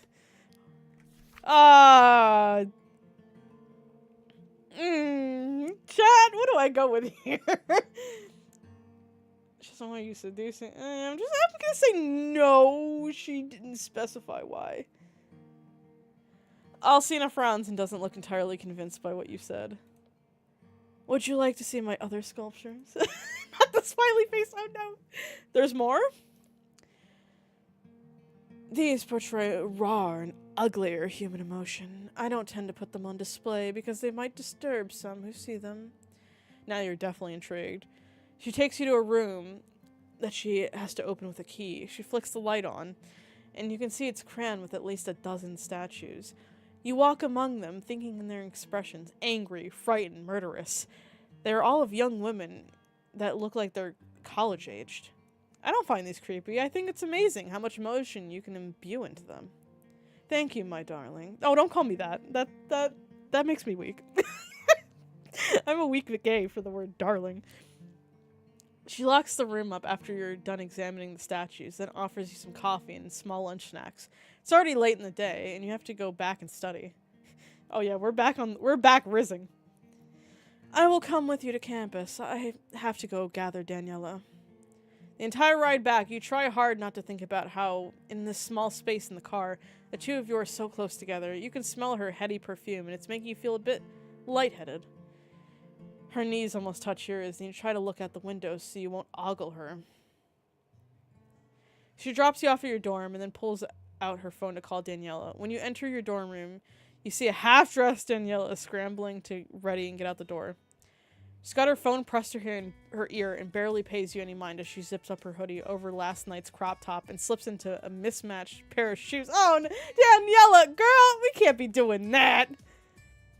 You really hope the conversation between her and her mother go well. Angie greets you as you walk in. Breakfast smoothie? She offers you something she's concocted. Concocted, that's quite a term. You take it tentatively from her and sniff it. It smells good. You take a sip and immediately spit it back out. Why does this have vodka in it? Angie whoops loudly, snatching the smoothie from you. Because the party never stops, baby! God. She goes to her room and slams the door shut. Teeth rattling bass music begins to blast. Looks like you'll be studying in the library. Blue Maryland, Lesson 7. You head over to the library to study. Predictably, the library is packed, everyone cramming last minute for midterms. You search for a quiet spot that no one has claimed yet and find an unoccupied room. Oh! Why, hello there. You've just settled down when the door slams open, as if there's a raid occurring, and Bella is standing on the other end. What are you doing here? Studying? Not in my room, you don't. There's no name on the... Out! Now!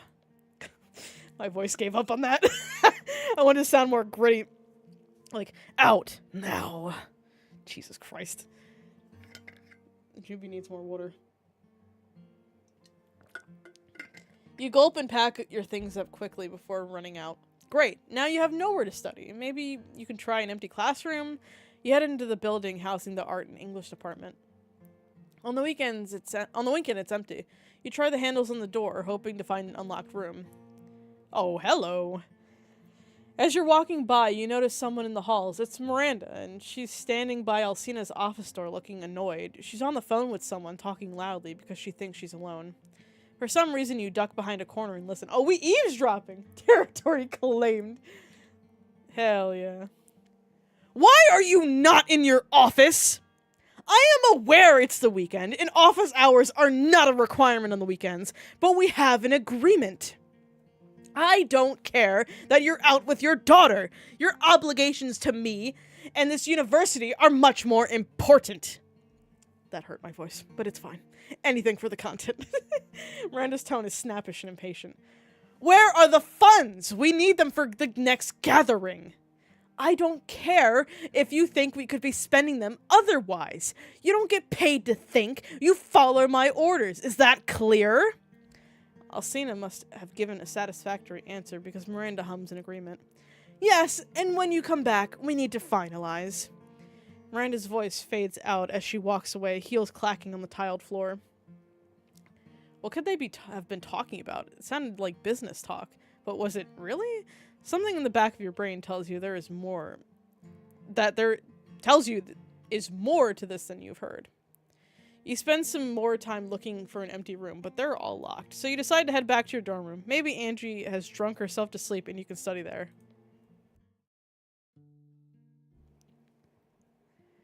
Back in the dorm, you find Daniela's there, sitting on the couch with Angie, who is rubbing comforting circles on her back. Daniela is sobbing. Oh no. Horrible scenarios run through your mind. Guilt eats you up. Did the talk with Alcina go bad? If it did, it's clearly your fault. I'm gonna ask what's wrong. Daniela, what happened? Daniela looks up at you and wipes her tears with the back of her sleeve. Mom said she'll let me follow my passions. She said I don't have to do the arts anymore. That I can choose whatever major I want. I'm gonna be an exercise science major. That's kind of what Mom does. Physical therapy, that's similar. It's happy tears. The talk went well. You're so happy for Daniela and Alcina. You sit down by Daniela's other side on the couch and hug her to you. She melts into the hug, sniffing. Angie hugs Daniela from the back. The trio of you stay like this, clinging to each other. Oh yeah, look at me helping out a familial relationship. Bad games, Jules. More like good family unit relationship repairer, Jules. Am I right? Midterms week arrives, and with it, 5 different exams you have to take. Alcina's is first. When you take a seat in the lecture hall, a cold sweat breaks out on your skin. You know her tests are notoriously hard. Have you studied enough to pass them? Probably not. Good family therapist, Jules. Yeah, hell yeah. You flip open the page and immediately are bombarded with questions. Can your love of art history save your grade today? Oh, Jesus. Oh, no! No! Not asking me actual art questions. Oh, God. Relationship restored, but my grades are gonna fail. An innovation that I don't know who this is.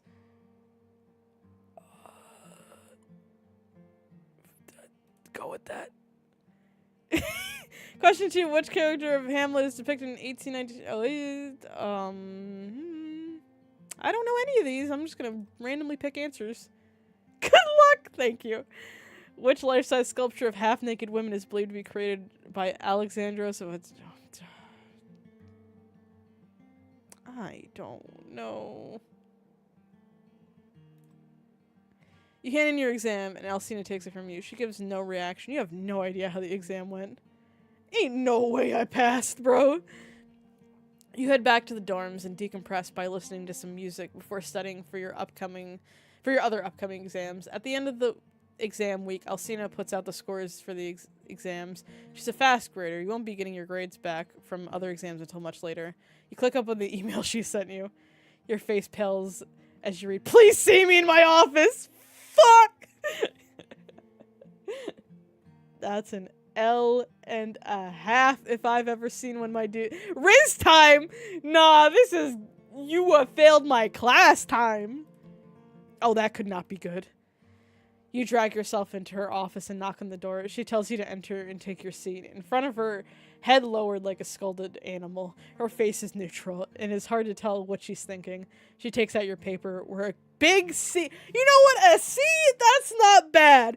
However, this is probably my passion, so this is kind of bad. Where a big C is red on the front page. I think you could have done a lot better if you applied yourself more to this test. Why didn't you? I didn't have a lot of time to study. Moving on, I did want to talk to you about something important.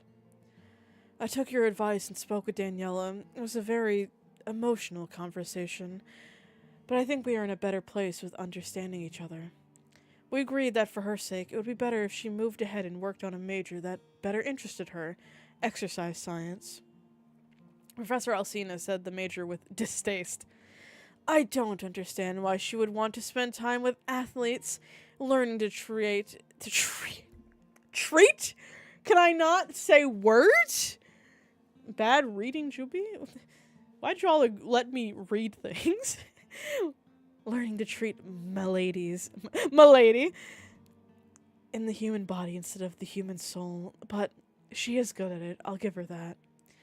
Alcina begrudgingly admits, I still want Daniela to be involved in the arts. It's family tradition. If she could even do one thing. Maybe now that she doesn't feel the pressure to learn the arts, she might show more interest in them. You said she played guitar somewhat. Buy her lessons so she could continue learning, while also allowing her to pick hobbies she enjoys. Professor Alcina looks at you, and there is a tender appreciation in her eyes. You speak so wisely. Thank you for offering me genuine solutions. Her face grows a bit darker. I've raised this issue with Miranda many times because I truly care for my daughters, and I just want what's best for them, but she has only dismissed my concerns. You're the only person I have talked to that understands how important family is to me. I would do anything for them, even kill. You probably have. I'm gonna take a good guess and say you have. That last part is whispered out vehemently. Well, this got intense fast. How do you react? Okay. We're gonna do what the Juby would actually do. Finger gun and wink. You hit her with the finger guns and wink. Anything for you. Professor Alcina looks confused by your actions, but almost because you fall out of your seat when she finger guns right back at you. You kids and your aunt's social greetings. You laugh at her. She's so out of touch with anything modern. You're surprised she knows how to work a phone. You leave her office and head out to class, wondering when the next time you'll see her is. Maybe in the secret society you can paint her something nice and gift it to her. Homework. Okay. Oh, God. Oh. Miss Dimitrescu. Oh, God. Have I locked myself in Lady D's route? Hey, the lesbian Riz is always doing the finger guns. You're lazing about in your dorm room, surfing through memes on your bed while a text message pops up on your phone. As soon as you see it's from Alcina, you bolt upright in bed and open it with a racing heart.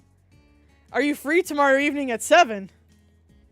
Are you free? For her? Does she even have to ask? I'm free. Excellent. Then you are cordially invited to my mansion at 7 p.m. for dinner. Please dress accordingly. My driver will pick you up at 6:45. 6:45? Yeah, that's what's gonna be happening, huh? 6:45 on the dot. Please. Ugh. Look, I was not having the intention to romance Lady D. I was purely... The first one I saw that I was attracted to was Daniela, so... That's probably going to be my next route if I'm locked into Lady D's route. Because I do want to do all the routes, honestly. Your heart is racing in your chest. She's inviting you to dinner at her place? Oh shit, do you even have anything nice to wear? You'll have to go shopping and find something nice. What's wrong? Me? Yeah, your face looks funny.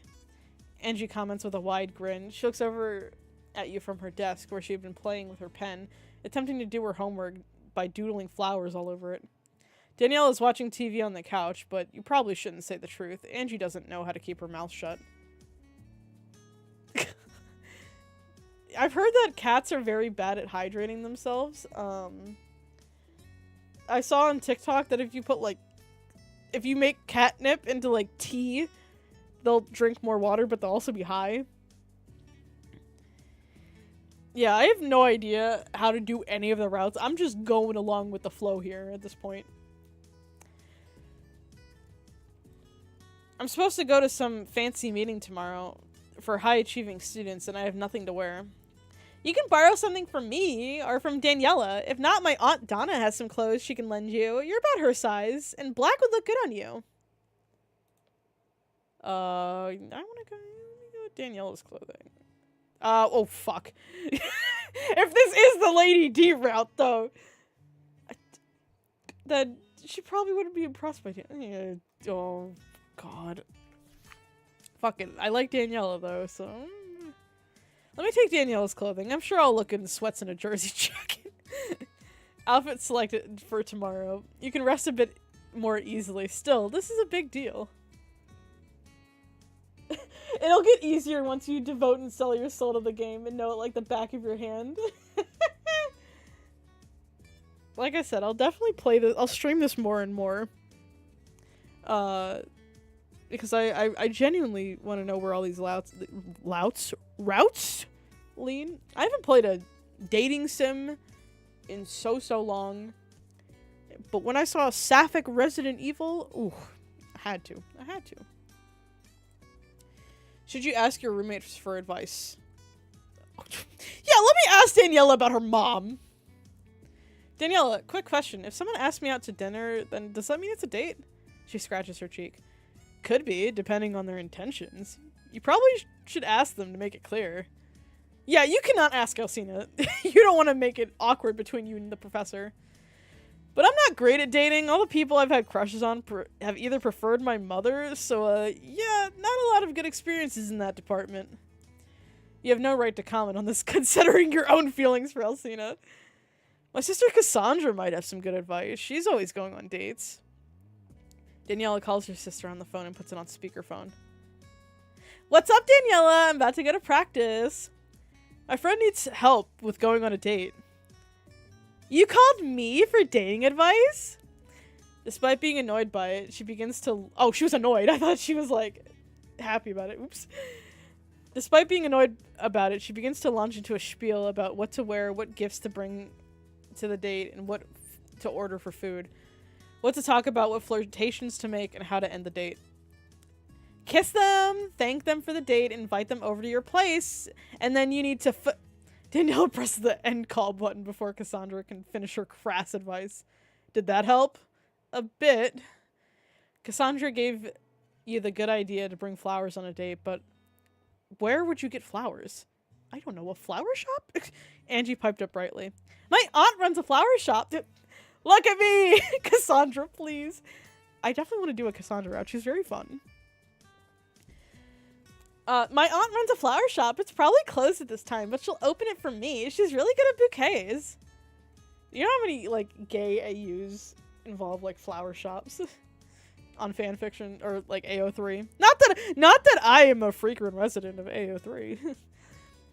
You thank Daniela for her help and then follow Angie to her car. A quick 10-minute ride finds you outside a quaint-looking flower shop that is indeed closed. Angie shoots off a text to her aunt and the door jingles a few moments later.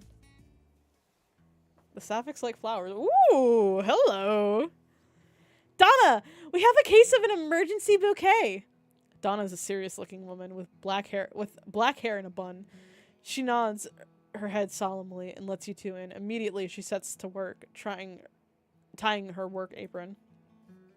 What do you need? What do you suggest? It depends on what you want. Different flowers mean different things. What are you trying to convey? What flowers should you get? Yellow roses, violet roses? Well, I'm not trying to do romance, so red roses typically mean romance. I like purple, so let's go with violet roses. Violet roses for enchantment. Oh god, okay, maybe I should have went with yellow, because yellow typically means friendship, doesn't it? Oopsie. Violet roses for enchantment. Alcina's enchanting, and in case it's not a date, it works as a compliment either way. You thank Angie and Donna for their help and head back to the dorms, eagerly and nervously anticipating the dinner with Alcina. Tomorrow arrives, and at 6:30 you are dressed, ready, and even going through the effort of styling your hair till not a single strand is out of place. You wait by the window, looking out to see if the limo is here. Your hands are sweating and your stomach is clenched. Will you even be able to eat anything? Right on the dot, the black town car arrives. You scoop up the flowers and run out the door. You get inside the car and try to calm your nerves by looking out the car window and humming a song to yourself under your breath. Alcina's mansion seems bigger and more intimidating today, but that's because of your anxiety. You take a deep breath and hold out your back. It's just dinner between two friends. She might not have meant it as a date. She can't even mean it as a date considering she's your teaching professor.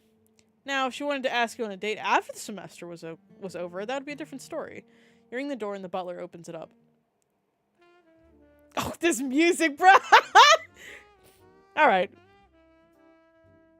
Okay, I see the vibe here. He leads you to the grand dining room. Soft jazz music is playing in the background, and Alcina sits at the head of the table, looking beautiful as always. She rises up to greet you. I take it the ride here was smooth? Yes, and I brought you flowers. Violet roses. I've never seen this shade before. They're enchanting indeed. She takes the flowers and smells them, then has her butler put them in a vase of water. You didn't have to bring anything, my dear. Your presence is gift enough.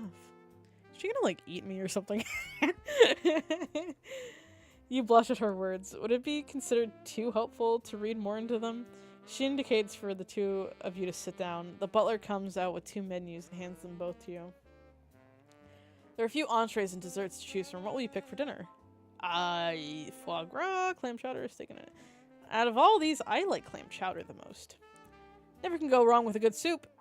Good soup? Strawberry cheesecake? That's one of my favorite desserts! Developer must have known. I'm gonna go with strawberry cheesecake. You hope that it'll come in a big slice. The butler collects the menus as soon as you've made your selections and brings out your dishes. The smell of the food awakens your hunger, and you begin to eat. You aren't sure what you can talk about with Alcina, but she takes the lead. She's an engaging conversationalist, and you find conversation moving smoothly. You laugh a few times and regale her with the time you decided to visit the world after you graduated high school. That is why you seem so mature. You've seen the world and learned from it, rather than sit behind a computer screen. Hey. Don't say anything about us who sit behind computer screens. Perfectly reasonable. Which country did you enjoy visiting the most?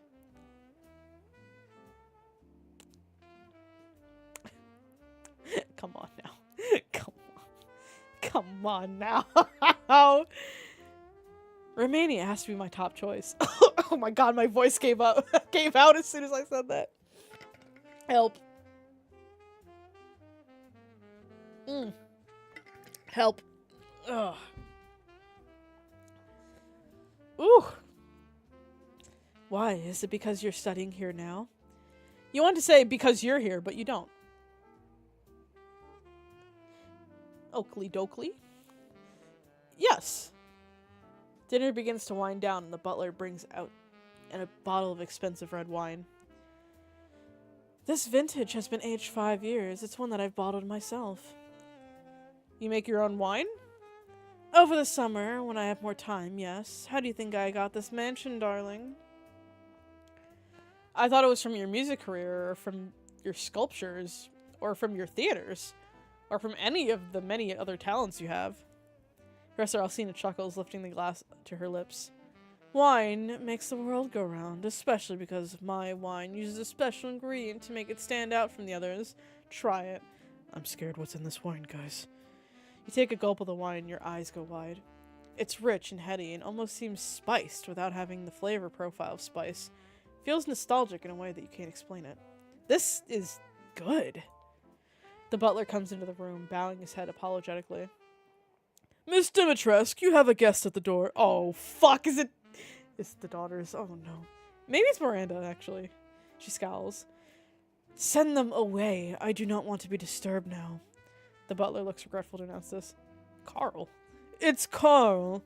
Who the fuck's Carl? No need to whine about it. Alcina scowls.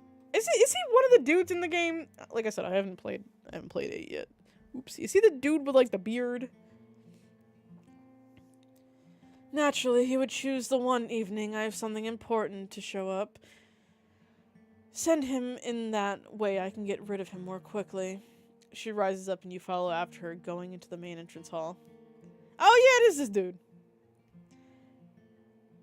I don't know what his voice sounds like, so I'm just gonna be doing a dude voice. Elsie, how are you doing? I feel like that is not his voice at all, but we're vibing. He holds his hands out as if to give her a hug, but she crosses her arms over her chest and looks down at him with barely concealed annoyance. This is my brother. Alcina states with irritation. You look Carl over. He's nicely built and has gray hair and a gray beard. Yeah, the dude voice, you know. He smells of motor oil and has grease stains on his clothes. He's also very short. Alcina has all the height genes. What do you want? I came to check on you! What? I can't check on you, it's been ages! You saw me last month. Exactly! Ages ago! Spit out your true reason for being here. I have business to attend to. He arches a brow and looks at you. Business? Yep, just business, wine business. He laughs. Did Alcina ever tell you about the time my beer destroyed her wine at a wine competition? Carl continues on, ignoring the warning in her voice. She strutted up all cocky and shit, thinking her wine would win the yearly competition yet again. I described it'd be funny to put her in her place and join the competition with my beer, and I won! Oh, he's so German. Oops. He laughs again. Maybe I need to play 8 immediately after this so I can be like, I played the dating sim first, so I don't... I played 7, but that's not anywhere relevant. Like I said, I've played 1 through 7. Just 8 I have not gotten to. My day job isn't even to make alcohol. I just fix cars. It's the flipping between Alcina and Carl voices for me. Cinder spots? Is this a rupee stand? No, I'm just kidding. Welcome to the stream. Carl.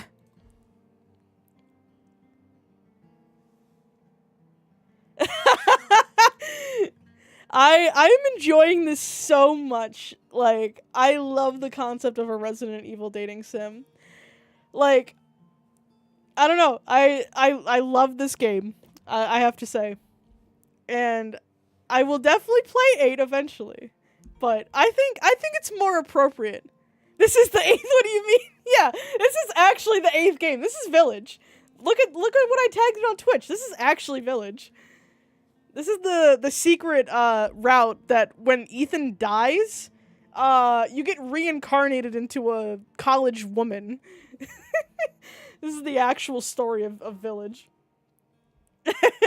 Exactly.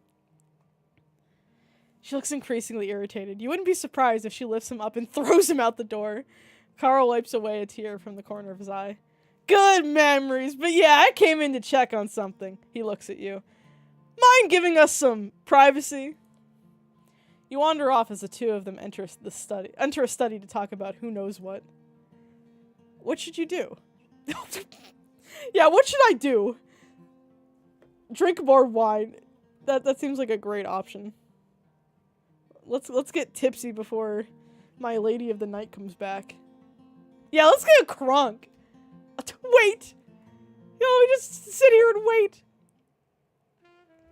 Oh, here we go. Look, see, I didn't barge in on anything, so you should trust me still. Alcina enters the dining room and is rubbing her temples. That man's perpetual stench of motor oil gives me a headache. I need some wine. See, it's a good thing I didn't drink the wine. I would be probably getting more drunk easily and saying stupider things. She pours herself a generous glass full of wine and does the same for your cup. She drinks down the wine in one go and then refills her wine glass. Damn, girl! What that throat do? No. I apologize. We were having such a good evening, and he had to interrupt. We can still have fun, unless you want me to leave. Rizzed! We are rizzing! I would like to enjoy your company a bit longer. We should retire to the lounge area. The seats are more comfortable for drinking wine and talking. The two of you head over to the lounge area. It is every inch of opulent as the rest of the mansion. There the two of you talk and drink some more until a second, then third bottle of wine is brought out. The Lord is risen. I just hope you guys enjoy my shitty voice acting and terrible ability to read. I mean, what if it's like, have you ever seen those like, wine glasses, quote unquote, but they're actually the size of wine bottles? I've seen them on like World's Dumbest Inventions. That's the kind of wine glasses we actually have at Lady D's house. Yeah, just start drinking from the bottle. Why not? The two of you are having so much fun that it's easy to lose track of time and how much has been drunk. Uh-oh. You begin to feel dizzy when you stand up, needing the bathroom. Girl, I need to take a piss! Alcina herself is flushed in the cheeks. It seems she's not impervious to the effects of her wine either. Where is your restroom? Down the hall, door to the left. Ben! Go piss, girl! God. I hope she's not into piss. We don't need to go that route. She has many doors to the left. You realize once you try to stumble to a restroom. You eventually try every door until one opens and the bathroom is there. Finished, you wash your hands and stare on your way back to Alcina. What if we didn't actually go to the bathroom? What if we just found a bedroom and pissed in the drawer? The designated piss drawer. This took a turn. You startle when you notice the butler is standing there. Be careful. Oh, I think I gave him like a British voice before. You return from the bathroom and she's looking. Look. We can't do anything. We are both drunk. We should not be doing anything. Where is this going? What is he warning you of? He's warning us of catching a charge, bruh. We can't be doing shit while drunk. That's illegal. What? You're exactly her type. He leaves at that and you shrug. You're way too drunk to figure out what any of this means right now.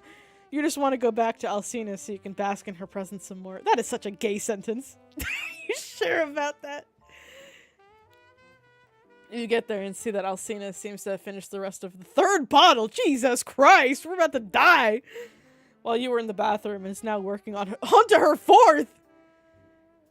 You're exactly her type, Jules. Okay. Come, dear. The night is long. We have more to discuss. Like eating me? This is too much wine. Ben, you're my alcohol expert here. I literally do not drink. Not because I'm like young. I'm 26. I just don't drink. I think I need to refill my water. This is oof. Oof. Smiling at her, you eagerly take the seat in front of her and pluck the filled wine glass from her fingers. A lot more to discuss indeed. Talk turns to art and different techniques. You're curious as how she makes her sculptures look so lifelike. Oh! Lifelike! Okay, maybe I'm sensing the danger.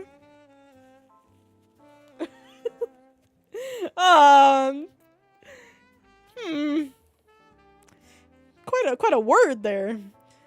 I wouldn't mind showing you how it's done, but you would need to. Ah!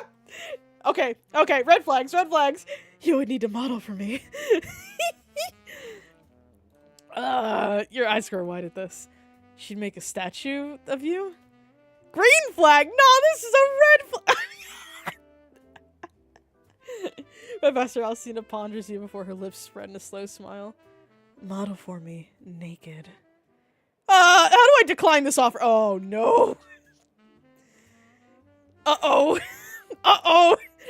Your jaw drops open. Modeling for Alcina naked? She wants you to model but naked? What the heck?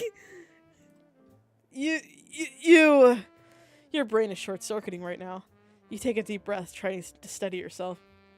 Being drunk doesn't help, because it only makes you excited about the prospect of modeling nude for her. It would just be for a little while. I would need to get the general shape of you.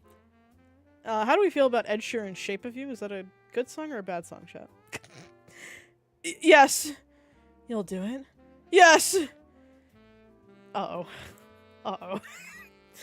Alright, chat. It's been fun. I think this is where we fucking die.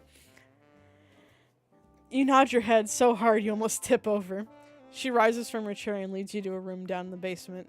It seems to be her personal room, one she uses to complete her sculptures.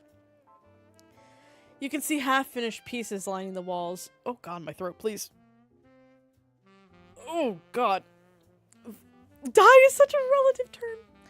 Voice acting. Imagine voice acting in games. Couldn't be me. You can see half-finished pieces lining the walls. There is a couch in the middle and a giant block of marble in front of it. This is kind of like in Life is Strange episode 5 when Jefferson does that shady shit. Just saying. I've been having an artist block for a while now. Nothing has inspired me. You have. This is like the SpongeBob episode. Is that why there's SpongeBob references? Guys, we're figuring it out. And how exactly have I done that? Professor Alcina smirks at you. That, my dear, would be something I should not answer. What did that mean? Professor Alcina begins to get to work, setting up the centerpiece. I'll only be sculpting you and the surface you're lying on, but setting up the scene helps me envision the art, helps me envision the mood and feel of it. She explains when she sees your look, you're honestly just happy to be here, and the alcohol makes you give her a dopey smile. When she's all set up, she stands before you. These clothes have to go. We just like SpongeBob in this house. Your fingers come up to fumble with the buttons on your Your fingers come up to fumble with the buttons on your shirt, but she has no patience and grips the collar of your shirt and yanks it up. Oh, here we go. Oh my god, Ben. I don't want to imagine Asterion in anything. You see this lesbian badge on my sweatshirt. Do it back to her. Police, this is sexual assault. Yank her shirt. Buttons go flying everywhere. Yeah, this is not even my shirt. This is your daughter's shirt. Oh, this is even more awkward. I'll reimburse you for the clothing. She glances you over. Go sit on the couch. Look. Hey, Carlock Truther, I am a Carlock and Shadow Heart lover. I have not played Baldur's Gate 3 because I feel like it's too complicated for me. But I do like watching my friends play Baldur's Gate 3.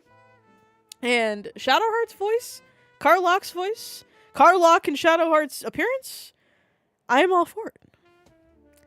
You know? Like, who doesn't like big buff women? Who doesn't like... See, there are sexy British accents and then there's bad British accents. Shadowheart and Carlock got the good British accents. I can do a decent British accent, I'd like to think.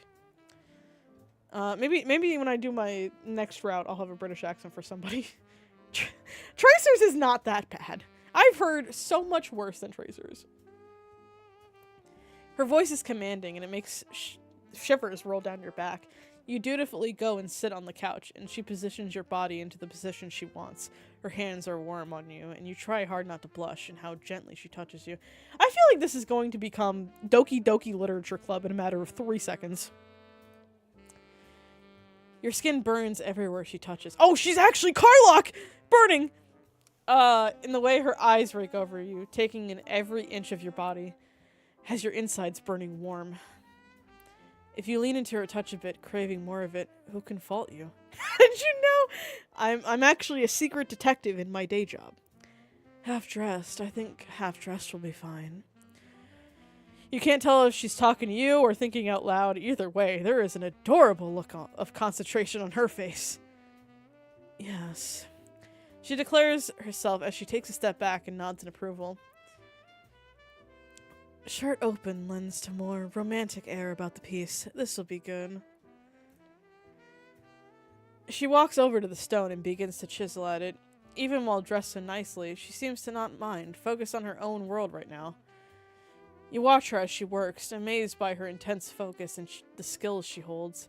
Even while tipsy, she can still exert so much control over her hand motions and set of the chisel in stone. You don't know how long you lie on the couch, leg bent at the knee, while the other is extended, and head propped up on your arm. Eventually, you begin to grow more tired and fall asleep in that position. Oh no! Is this game actually not just a dating sim? It's, if you fall for the hot women, all of them will kill you? Is that what I'm getting at here? Have I solved the mystery? You awaken when a shudder of cold rips through you. You yawn and see that Alcina has whittled the stone down to a rough outline of your shape. What time is it? Professor Alcina, who has been doing some exercises to rest her hands, looks at her watch. It's 3 in the morning. She seems aghast at this. My sweetling, I did not mean to keep you this late. We must get you back home. She rises from her seat and her seat and you rise from the couch, wincing in pain. Your body is stiff from staying in this position for so long. You rub your arms and legs to get the circulation flowing again, and then try to close up the shirt before remembering it cannot be closed. Oh boy, 3 a.m. Another fucking SpongeBob reference. Good. 10 out of 10. Stu, what are you doing? Making chocolate pudding. Oh, that's 4 o'clock in the morning, isn't it? Stu, why on earth are you making chocolate? It's 4 o'clock in the morning. Why on earth are you making chocolate pudding? Because I've lost control of my life. Oops, how are you going to explain this? I will call my driver for you. She leads you to the door, and you stifle another yawn. Despite the nap, you are tired. Oh god, not the one Sonic XYTP. 3 a.m.? Yeah, this is actually a SpongeBob game. Where's the good podcast? Where's the SpongeBob dating sim? Oh, I should have worn my SpongeBob shirt. I have one SpongeBob shirt from I reviewed a SpongeBob subscription box because it was meme SpongeBob stuff on my YouTube channel, and it's like the dumbest SpongeBob shirt. It's like tie-dye, and it says like, "Can't wait for the weekend." I don't like the sounds of a SpongeBob dating sim. Why not? You're telling me you don't want to rizz up sandy cheeks? That just sounds like a nice challenge to me. Takes notes, makes SpongeBob dating sim. Okay, noted. Oh god, what am I doing? If I can request something, I would definitely love a dating sim with the other Resident Evil girls as well. My personal favorite Resident Evil character of all time is Jill Valentine. I absolutely love Jill. Ada? I need to cosplay... I need to get Monk to cosplay Ada. I cosplay Leon. He's the only Resident Evil character I cosplay at the moment. But I want to cosplay Jill eventually, like Resident Evil 1 Jill. Rizza Plankton? Oh god. Claire is good. Claire's a really good character. But, like, if you ask me who is my favorite, it's Jill. Jill is so good of a character. Leon is definitely my second favorite character, but no one can compete with Jill. I love Claire. Claire is great. Jill Valentine steals my heart every time. That does not rhyme, but it's fine. But yeah, I absolutely love and adore the Resident Evil series. I will play 8 eventually. I kind of missed my horror window of playing it around Halloween time, but maybe we could play it for Christmas. That's a great Christmas game, right? We all want to get spooked for Christmas, right? When the two of you get to the door, Alcina gives you a soft smile. I enjoyed our evening together. We should do this another time. You agree with her, but before you can spend any more time with her, the driver's already here. She hands you some money to replace the shirt and then leans in to press a kiss to your cheek. Ooh, let's go. Have a good night, dear. I know I will. She probably stole our blood. She murmurs lowly next to your ear, making the hairs on the back of your neck stand up. You instantly flush red and turn around hastily so she won't see your reaction. Yeah, like, I think RE8 would be a great Christmas game. Yeah, I need to get Monk my heart on Christmas. I need to get Monk to cosplay Ada so we can do Leon and Ada together. What? Why did I think I said Ada and Ada? Yeah, we need to do Leon and Ada together.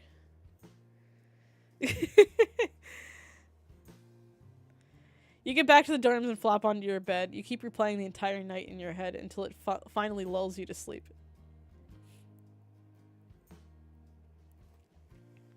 See, what I want for Christmas is for Capcom to announce that they're remaking Code Veronica so I can actually play it.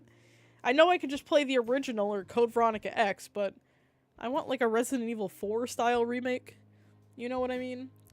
You wake up the next morning still in your clothes from last evening. Angie's up and she notices. Wow, what happened to the shirt? Daniela is gonna flip when she sees. She owns like 3 outfits on rotation. This one was one of her nicer ones. Ah, shit! I have money to make up for it. You pull out the 500 lei that Alcina gave you to cover the cost. You can imagine the fury on Alcina's face if she finds out she ripped clothes that belonged to Daniela. How did things go? You're not sure how to answer this. You had fun, yes, and you had great conversation with Alcina.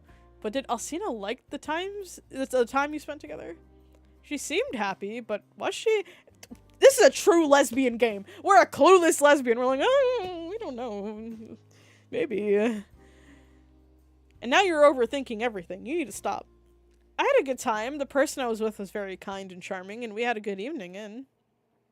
Angie arches her brow, looking you up and down. Clearly. Oh! Daniela shuffles in, rubbing the sleep from her eyes. Who did you go out with? Yeah, no, you're not answering that question. Gotta go, bye! And you hastily race out the dorm room before you can get asked any more questions. I'm sorry, Daniela, I really wanted to go out with you, but I accidentally went the mommy route. Deciding what art to make for Alcina will be tricky, but you want to make something she would enjoy. What should you make? Look, there's more of the SpongeBob. Let's do the of her and her daughters. You make your decision and set to work. For 2 nights straight, you dedicate your time after classes to finish your work. You know you aren't obligated to make art for her, but you want to. You want to give her something she will like. Press H. Hey! There it is! Look at that. Is this Dio over here from JoJo's Bizarre Adventure? No, I'm just kidding. When you finish, you stride up to her office during office hours and knock on the door. I love this best mom cup. SpongeBob! Everything is SpongeBob. Your hands are sweating and you're nervous. What if she doesn't like it? What if she hates it? Come in. You enter the room, and is it your imagination, or does she brighten a bit when she sees you? Did you have a question? Question? Did you have a question about the essay? You shake your head no and bring up the art piece from where you had clearly stored it in your bag. I wanted to make something for you as a thanks for letting me into the society. She takes the piece and her eyes soften as she looks it over. Thank you, darling. This is wonderful. This art piece...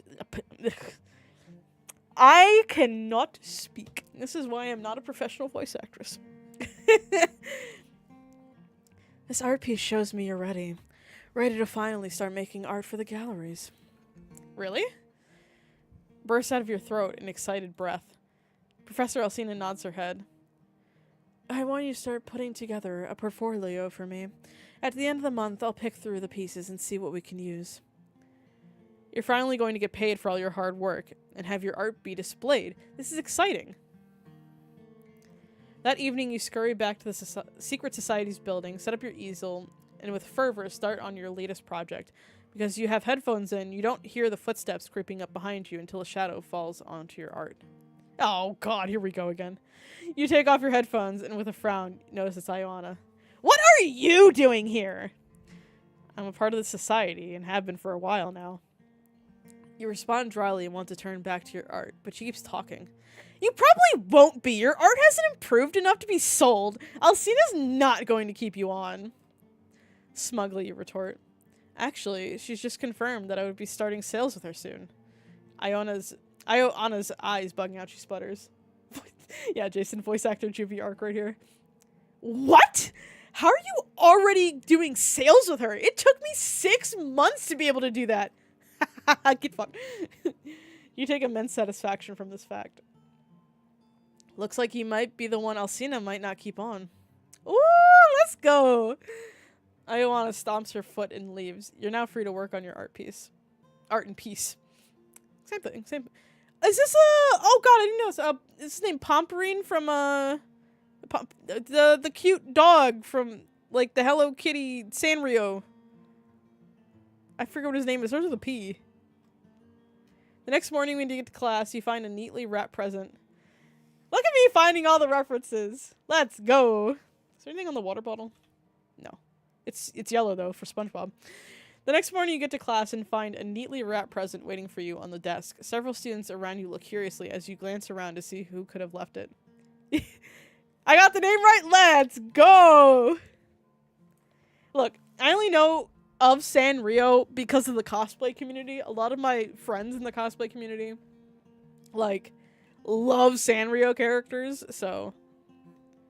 and I know one of them loves the pudding dog. It must have been Alcina. Who else has such neat handwriting? The note says to open the gift after class, so you put it in your book bag. You sit impatience and curiosity burning through you. What is in the gift? You run through possible objects, but can't settle on one. You try to focus on class, but find you can't either. Every time your eyes meet hers, it almost seems like she's giving you secretive smirks. Ooh. You open the gift up back in your dorm room and find that it's a necklace made of gold with a delicate chain, a small rose at the end, and with mimicking thorns on it. It's beautiful and probably expensive. A small note card on the inside says, "Think of this as a small thanks for the art." Aw, look at that. She didn't have to get this for you. You put the necklace on. It looks nice around your neck. It also makes you feel special. How many students can say Alcina has bought them a gift? You want to brag about this, but because she's your professor, it would be best not to say anything about this at all. Daniela especially cannot know about this. It will not end well. You have to hide the necklace under your shirt for the time being. You can't help but revel in the feeling wearing Alcina's necklace brings you. You feel like you're hers. Oh, we're falling deeper, boys! The semester is drawing to a close sooner than expected. Finals are coming up and you study for them furiously. You want to get a good grade in Alcina's class. You stay up until the morning hours and resist getting dragged out by Alcina to go to... by Angie. Yeah, let's go bar hopping with Alcina. Resist getting dragged out by Angie to go bar hopping. It's only when finals week finishes that you find time to relax and unwind. You do this by heading over to the secret society and continuing work on that art portfolio. Alcina wants it by the end of the month, and you do not want to disappoint her. You already have a few pieces in the folder. Unexpectedly, she's there today. She turns when she sees you enter and flashes you a smile. Your heart leaps in your chest. It's 10 p.m. at night. What are you doing here? I think she could, in all honesty. If she could down like 4 wine bottles, I think she could at least you know, keep steady with her. Checking in on everyone's progress with their work. This is perfect. I wanted to show you the pieces I've worked on. Give me a few moments to finish with Finch here. Alcina turns to continue talking with Finch about what pieces they'll be putting up for the gallery. To give them some privacy, you head over to the coffee table and pour yourself a hot cup of coffee. That's an awfully hot coffee pot. Oh god, here we go. Naturally, Ioana finds you there. Excuse me. It seems she always appears whenever you try to enjoy yourself. Does this girl have a built-in vibe killer? You know who she kind of looks like? She kind of looks like that DBD killer, like the K-pop dude.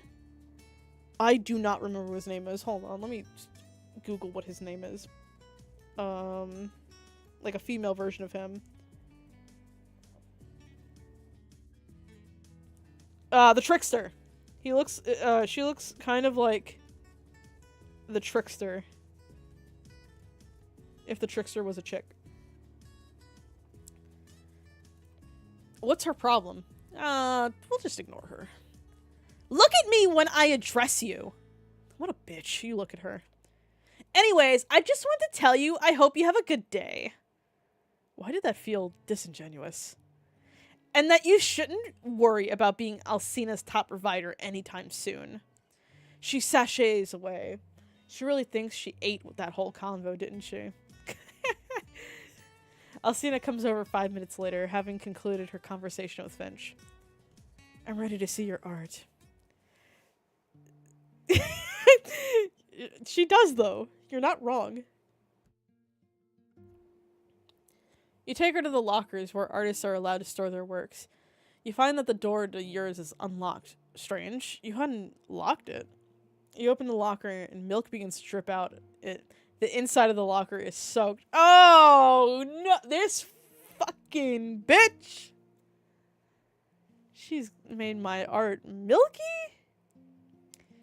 Unless he's trying to say that I like milk in a sexual way, if you know what I mean. I'm not getting into this conversation.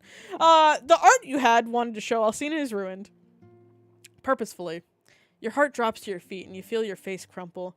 You had been so proud of this work, too. You had spent hours perfecting it, and it was gone. You swallow thickly and try to hide the shakiness in your voice. I guess someone mistook the locker for a trash can. You give a weak chuckle. Sorry to waste your time. Professor Alcina looks furious. You have nothing to apologize for, dear. It's clear a fellow artist sabotaged this. I do not tolerate this sort of behavior. Who was it? Do you tell her?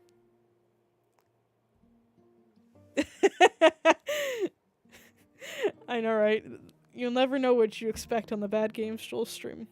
Ah, fuck it. Tell her. Why not? I believe it was Iona. You believe or you know? It's highly likely. She hasn't been the most welcoming when I first arrived, and she's only been constantly harassing me ever since. Professor Alcina looks even more furious at this. The vein in her neck is bulging. She tries to keep her voice even towards you. She looks hot while pissed off. Why didn't you say anything? I didn't want to bother you. This is supposed to be a safe space. A space where you can be supported, not torn down. I am appalled that this sort of behavior has occurred. My sweetling, can you ever forgive me for allowing such a thing to happen to you? It's not your fault. It is. I should have noticed this sooner. I should have been someone you could trust to come to solve this right away. I do trust you. You saved me from 2 hangovers, remember? My wife! You try to inject humor into the situation, but Alcina's temper cannot be swayed. I will handle this. Do not fret. Ooh, okay. She's about to kill her, huh? She swiftly turns on her heels and leaves. Alcina's justice is swift and merciless. Less than 30 minutes after you told Alcina about what had happened, spending that time cleaning out your locker and silently mourning your lost artwork, Iona comes running to find you. I hate you! She screams out, tears streaming down her face. Yeah, let's give her the suplex. Have you ever heard of a wrestler called Rhea Ripley? I would love to be suplexed by her. Yeah, we're going with okay. It didn't have to end this way, but you chose to make it an enemy of me. You know this is petty of you, but she deserves it. She lets out a frustrated roar and leaves. Good riddance. Alcina comes to find you. How are you doing? What are you going to tell her? I'll be true. We're already down this route. Let's be truthful. To be honest, this sucks. I spent hours on my work. I worked so hard because I wanted it to be good for you, and she ruined it all. My dear, you're already so good to me. Alcina's voice is low, almost a purr. Makes her stomach feel funny. Surely she doesn't mean to say it in such a tone. You feel her hand on your shoulder and turn into the touch. Before you know it, she envelops you into a comforting hug. Your face presses against her bosom. You can barely breathe. Yeah, I wonder why you can breathe if your face is pressed against... Continuing. It's euphoria. You hug her back, and the two of you stay like that for a while until the need for air has you pulling back. Chin up, my dear. Whatever commissions Iwana was going to receive for her art will now go to you.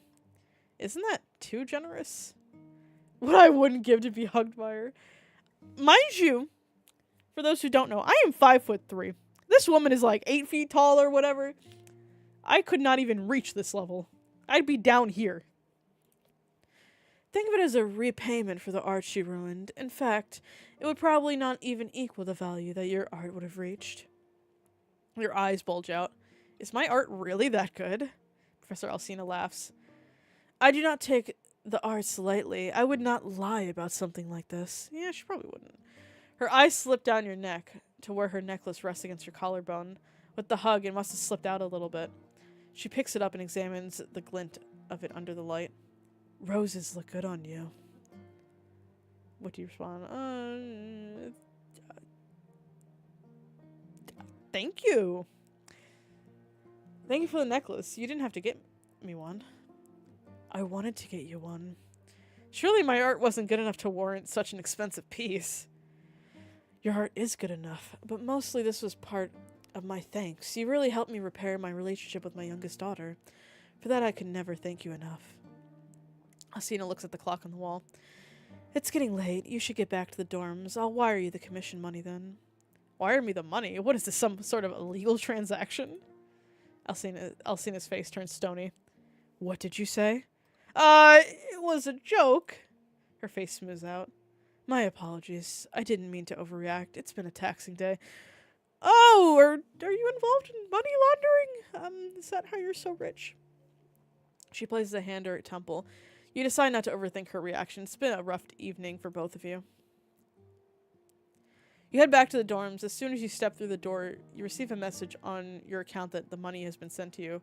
Your eyes bulge out at the sum. 5,000 lei. In college student terms, you're rich. Oh, yeah. Since finals are over, this means the semester is drawn to an end. Flying back home would be too expensive, even with the money you've made. You intend to use that money to help pay whatever is left over on loans once you finish college. The scholarships are good, but there are always hidden fees to account for, and living costs, eating isn't free. And speaking of eating, you decide to splurge a little on food by taking a few friends and your roommates out to eat at a local restaurant. You end up having a good time, laughing over good food and drinks. Angie and Daniela will both be leaving over the month-long break between semesters. Angie's going to help her aunt with the flower shop and maybe go visit her mother, Claudia, who's all the way in Italy, if she gets the money to do so. Daniela's going on a Euro trip with her skater bros. You'll be on campus, spending time working on your art, improving it even more. With Ioana no longer in the secret society, you feel more at ease being there. The campus ends up clearing out. Many students disappearing for the break. It almost feels like a ghost town, not that you mind. You'll have some time to focus on your own hobbies. You'll miss taking class with Alcina. However, now that the semester is over, that means the two of you can hang out more accordingly without having to worry about the student-professor dynamic. You do miss her, however.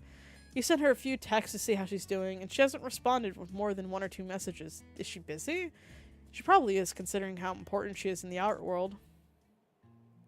Because you miss her, you decide to pass by her office to fondly remember the times you spent there.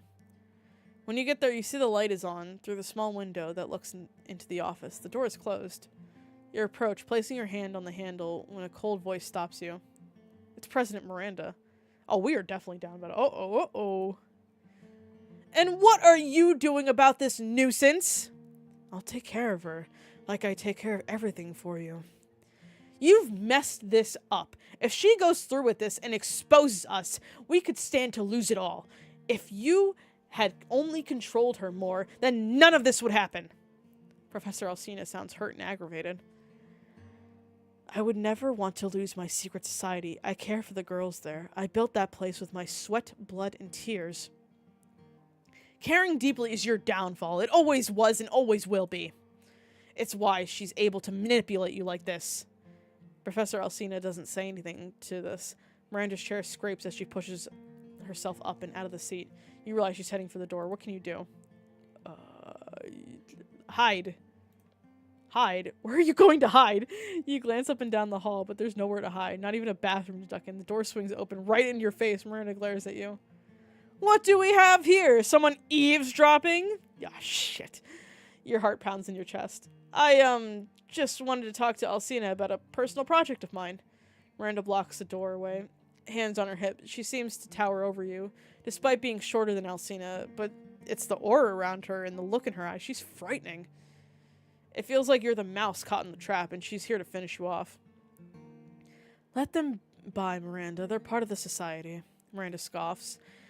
She does move past you, though her eyes promise that she'll be watching you closely now.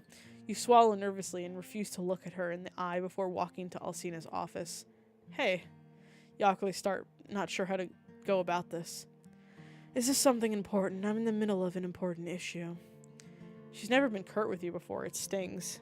I wanted to make sure you were alright. Professor Alcina thins her lips. How much did you overhear? What do you tell her? We're gonna tell her the truth. I overheard most of it, I think. Alcina sighs heavily. Alcina rubs her temples. I might as well tell you, since it could potentially affect you and your income. Ioana is blackmailing me about the society. She says if I don't reinstate her and give her her cut of the money, she'll go to the press about me and have me arrested. You can get arrested? But why? It's only a club. It's not just a club, my dear. You're making money off of it, while the other clubs cannot, at least to the extent that we do in this club. There's a chance that I can get in serious trouble over logistics. This is like college athletics, where you know you're trying to slip some money under the table to get the better athletes. You know, you know what I mean. Besides, it's an exclusive club. Clubs are not allowed to be exclusive because it looks like I am favoring students over others. Oh, what's the problem with favoring students? We all have a favorite child. I see. So what can you do about this? Alcina frowns and looks at you. As she does, a look of enlightenment crosses her features. I think you can help me, my dear. Her expression brightens at this. She stands up, hand on her chin, as she thinks. Ioana hates you, but she also could not resist from trying to take you down even more. If you were to meet with her to give back the money that was previously her commission, that would allow me to meet with her. She refuses to see me in person and only communicates through text. This makes it hard to reason and strike a deal with her. You want me to fake meet with her? Outrageous, no favorites in this house, all equal exactly. Right, 0 favorites. I'm definitely not Alcina's favorite. Definitely not. Professor Alcina nods her head. She wouldn't suspect you'd be working with me. She doesn't think we're close enough for that to happen. I mean, wouldn't she think that now? Because, you know, I kind of went to you to chase her down, but if maybe she's stupid. She'll show up to your meeting, and then I can swoop in and speak with her. You don't have to worry about anything. I'll do it, but I don't know if I can pull this off. Alcina gives you a relieved smile. Thank you, and you have no idea how important this is to me. Saying you'll do it and then actually doing it are 2 different things. You feel sick with nerves and rub your hands together. You're waiting on Ioana to arrive to the classroom. It's been unlocked with Alcina's key. It was decided this would be the best place for privacy. The door is open and the envelope of lei sits heavily in your pocket. You look out the window and try to calm your nerves. You got my money? You turn around to see that she's walked in. She does a sweep of the room and, satisfied, it's just the 2 of you, steps in and closes the door behind her. I do, but I just want you to know, why are you doing all this? Why are you blackmailing the society? Alcina told you? Uh-oh, we made her sus. We made her sus. Suddenly her suspicions grow. You can't have that. You need her to stay put so Alcina can have some time to come over and finish the rest of this. She told me I had to return the money. When I asked why, she said you were blackmailing the society. That's all I know. Ioana scoffs. Right, so I get painted as the bad guy even though she's running a money laundering scheme using students to help fund the president's pet cult members. Oh, I spit a lot of peas on that one. Your jaw drops at this. What? Ioana laughs cruelly. Oh, you didn't know? No, you didn't. And you can't tell if she's being truthful or not. Is she just messing with you? This whole school is just one big farce. They recruit students here with their full scholarships, and then they slowly turn their brains into mush, so they'll become cult members. And if they can't convert them, they'll just bleed them dry of their talents till they can't make any more money for their cult schemes. Oh god, we've been helping an MLM! Your stomach turns at this. This all sounds so outlandish. Could it be true? Enough! The door slams open and her powerful voice cuts through the air. She looks pissed. Shut your mouth, Ioana. Ioana looks scared to be caught, but she doesn't back down. Or what? If anything happens to me, the media will find out. Alcina ignores her and turns to you. There's a softer expression on her face. Sweetling, you need to leave now. I have to talk with Ioana. What do you do? Yeah, let's save. And leave. Alright, I'll go. You head for the door. Ioana watches you go with terror in her eyes. She knows she's trapped here because Alcina won't let her leave through the door. We just allowed her to commit murder. It's fine. Don't go! Don't leave me alone! Her cries for help are horrible and blood-curdling. Don't you know what they'll do to me? She lunges to grab at you, but you duck out of the way and under Alcina's arm. Ioana and Alcina are left in a heated stare-off. It's best for you to go home, little one. This conversation will be painful. We just kind of helped with a murder, didn't we? The door shuts with finality on the two of them, and you were left wondering if you did the right thing. I don't know about that. You head to the dorms feeling horribly about everything. What's the truth of the matter? Is what Ioana said a lie meant to get you to distract Alcina, or is it the truth? Yeah, this is the twists and turns, bro. I have to ask, is this goat a Webkins? I used to have a bunch of Webkins, and they kind of were about this size. Either way, you decide you're going to stay far away from the situation. You need time to think this over and distance yourself from Alcina. Alcina eventually texts you throughout the week, but you ignore her messages and her phone calls, even going so far to block her. You stay cooped up in your dorm room, figuring you can just avoid reality if you don't have to leave your bed.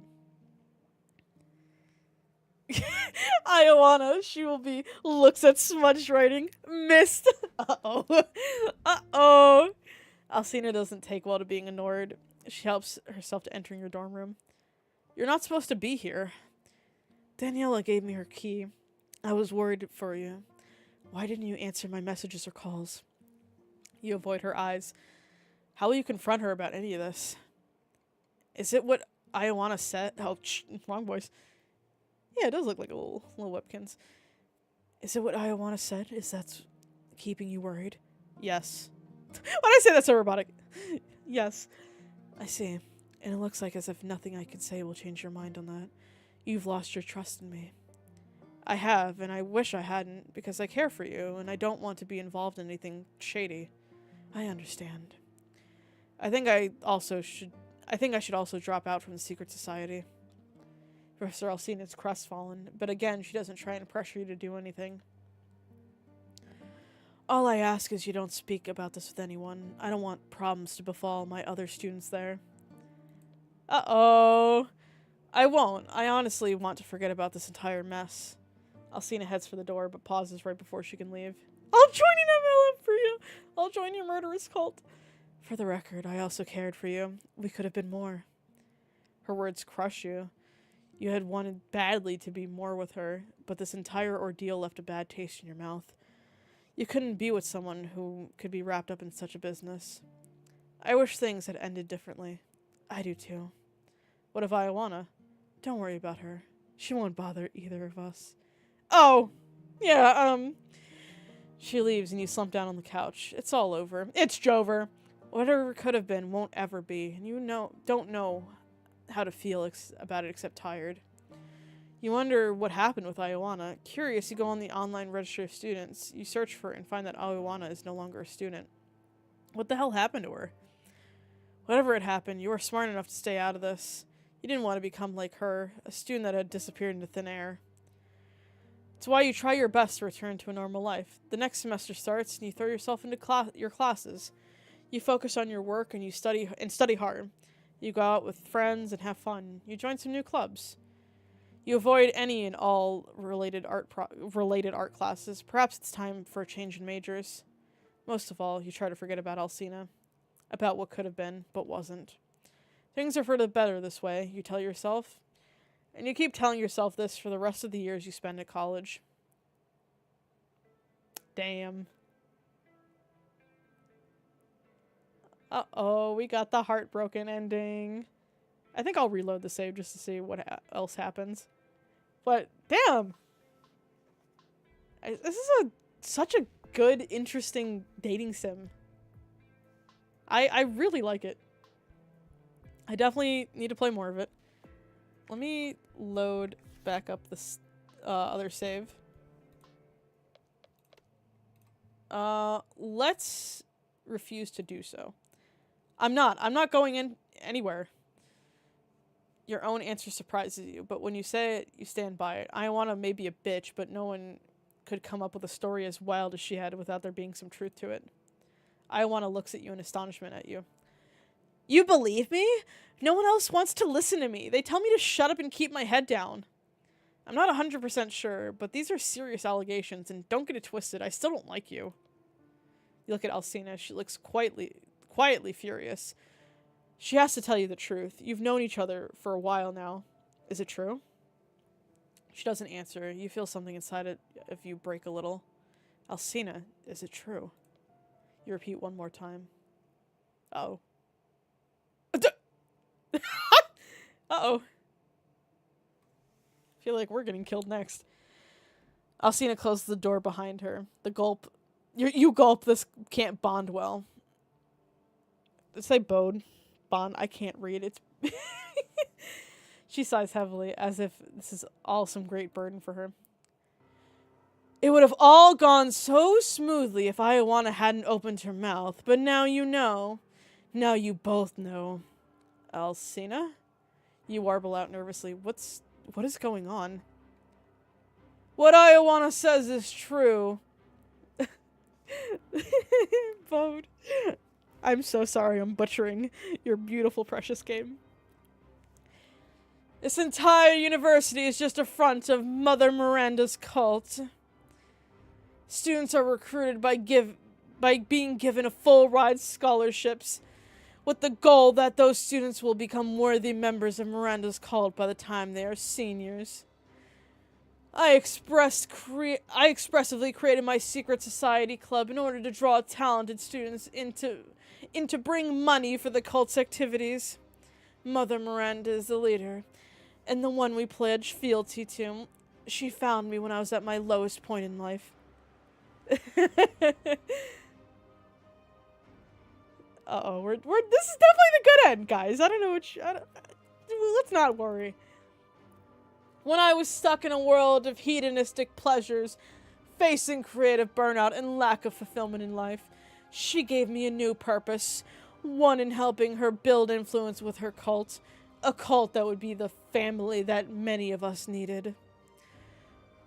We graduate students who work from the shadows, spreading our message and controlling the world through politics, music, art, and science.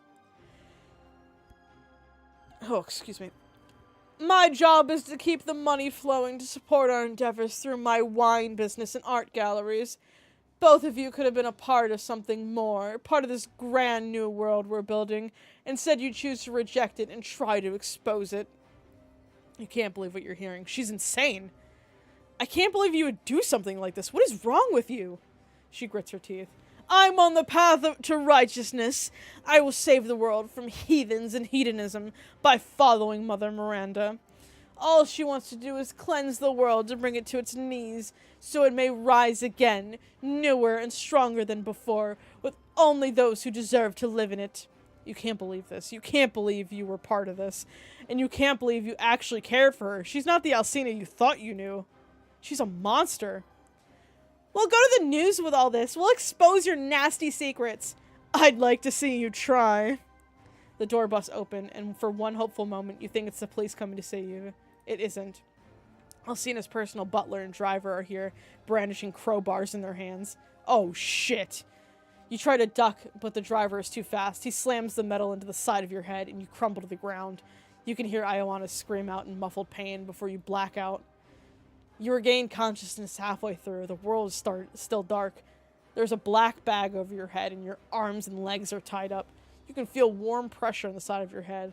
You are resting on something warm, whereas the rest of your body is on cold leather.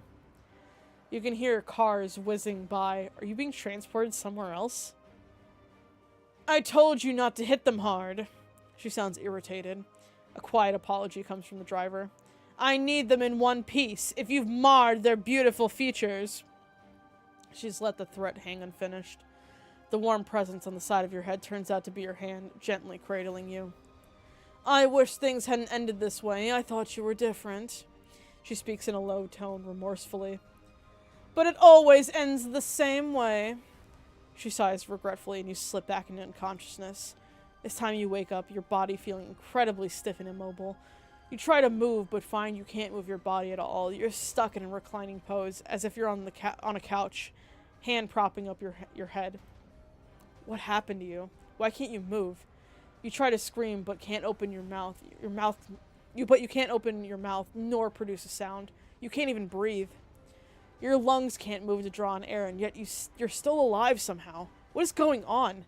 There is something covering your face. It gets pulled down a moment later. You are almost blinded by the light of the room. Alcina is standing in front of you, in a room filled with statues. She looks at you with a mixture of pity and pride. You came out marvelous. I knew you would. She runs fingers down the sides of your face, but you can't feel her touch. You can only feel cold all over. Iowana didn't come out as well. Then again, she lacks the beauty needed to be a sculpture. Fear strikes through you, so strong it would be freezing you if you already couldn't move. Sculptures? Iowana was a sculpture? You follow Alcina's gaze to where, indeed, there is a statue of Iowana on her knees, begging as she looks up into the heavens. There's an expression of absolute terror on her face. She isn't the only statue in the room. You remember being here when Alcina gave you the house tour earlier. This room is filled with statues of young people with various expressions of horror and dread, anger even. She had kept these statues a secret, and now you know why. You don't know how Alcina is able to do this. Perhaps it is a gift given to her by the cult, but she can somehow turn people into statues. All these statues are her victims, students that must have discovered the truth. And now you're one of them. I do hope you understand why I had to do this. You left me with no choice. No one can get in the way of Mother Miranda's plan. She gives you a ruthful smile. Damn, this is what happens when you shrimp, ladies and gentlemen. And non-binary pals. At least your beauty will be forever immortalized. She presses a gentle kiss to your forehead and leaves. You're stuck spending the rest of eternity as a sculpture. I don't think there's any way to get a good ending out of where I put this load sequence in. Alright, we'll go with the last option here. Question her. Is everything Iona said true? Alcina's face hardens. Hello, mates. 'Twas a good. Yeah, it's. Just because I'm not getting into her panties does not mean it's a bad ending. This is really interesting. Like, this is super impressive. Do you think me capable of such things? Do you? You're not certain anymore. All you know is that you care for her deeply. I just want you to tell me the truth. Not now, my dear. Welcome, welcome. You nod your head and head for the door. Don't go! Alrighty.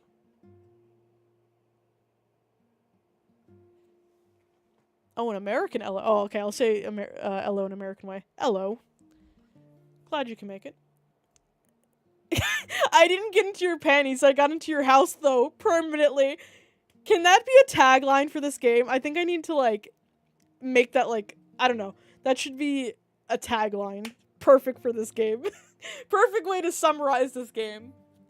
If I somehow do a review, I don't do reviews for games often, but if I do a review, that's gotta be my 10 out of 10 verdict. I didn't get into Lady D's panties, but I got into her house permanently. You intend to leave, but something doesn't sit right with you. You dig in your heels, fury building inside you among the swirling maelstrom of anger and hurt. What is she talking about? Tell me the truth, Alcina. Alcina's face falters before she strengthens her resolve. Iowana is telling the truth. She rumbles out, unable to meet your eyes. Miranda is using the school as a front for her cult to further her... I don't know this word, chat. Machinations? Machinations? I'm sorry, I'm a community college student that has an associate's degree. See, this is what, yeah, I couldn't wear high heels. High heels, I'm a masked lesbian, so I don't wear heels, because that would cause me great, machinations. Thank you.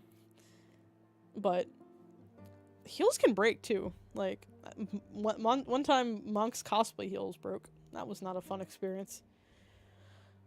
I know not what exactly she wishes to do. I'm but a cog in her machine. I supply her with money for her operations in exchange for a new purpose in life. And that purpose is lying and manipulating others? Yes, I am the gayest of gay lesbians.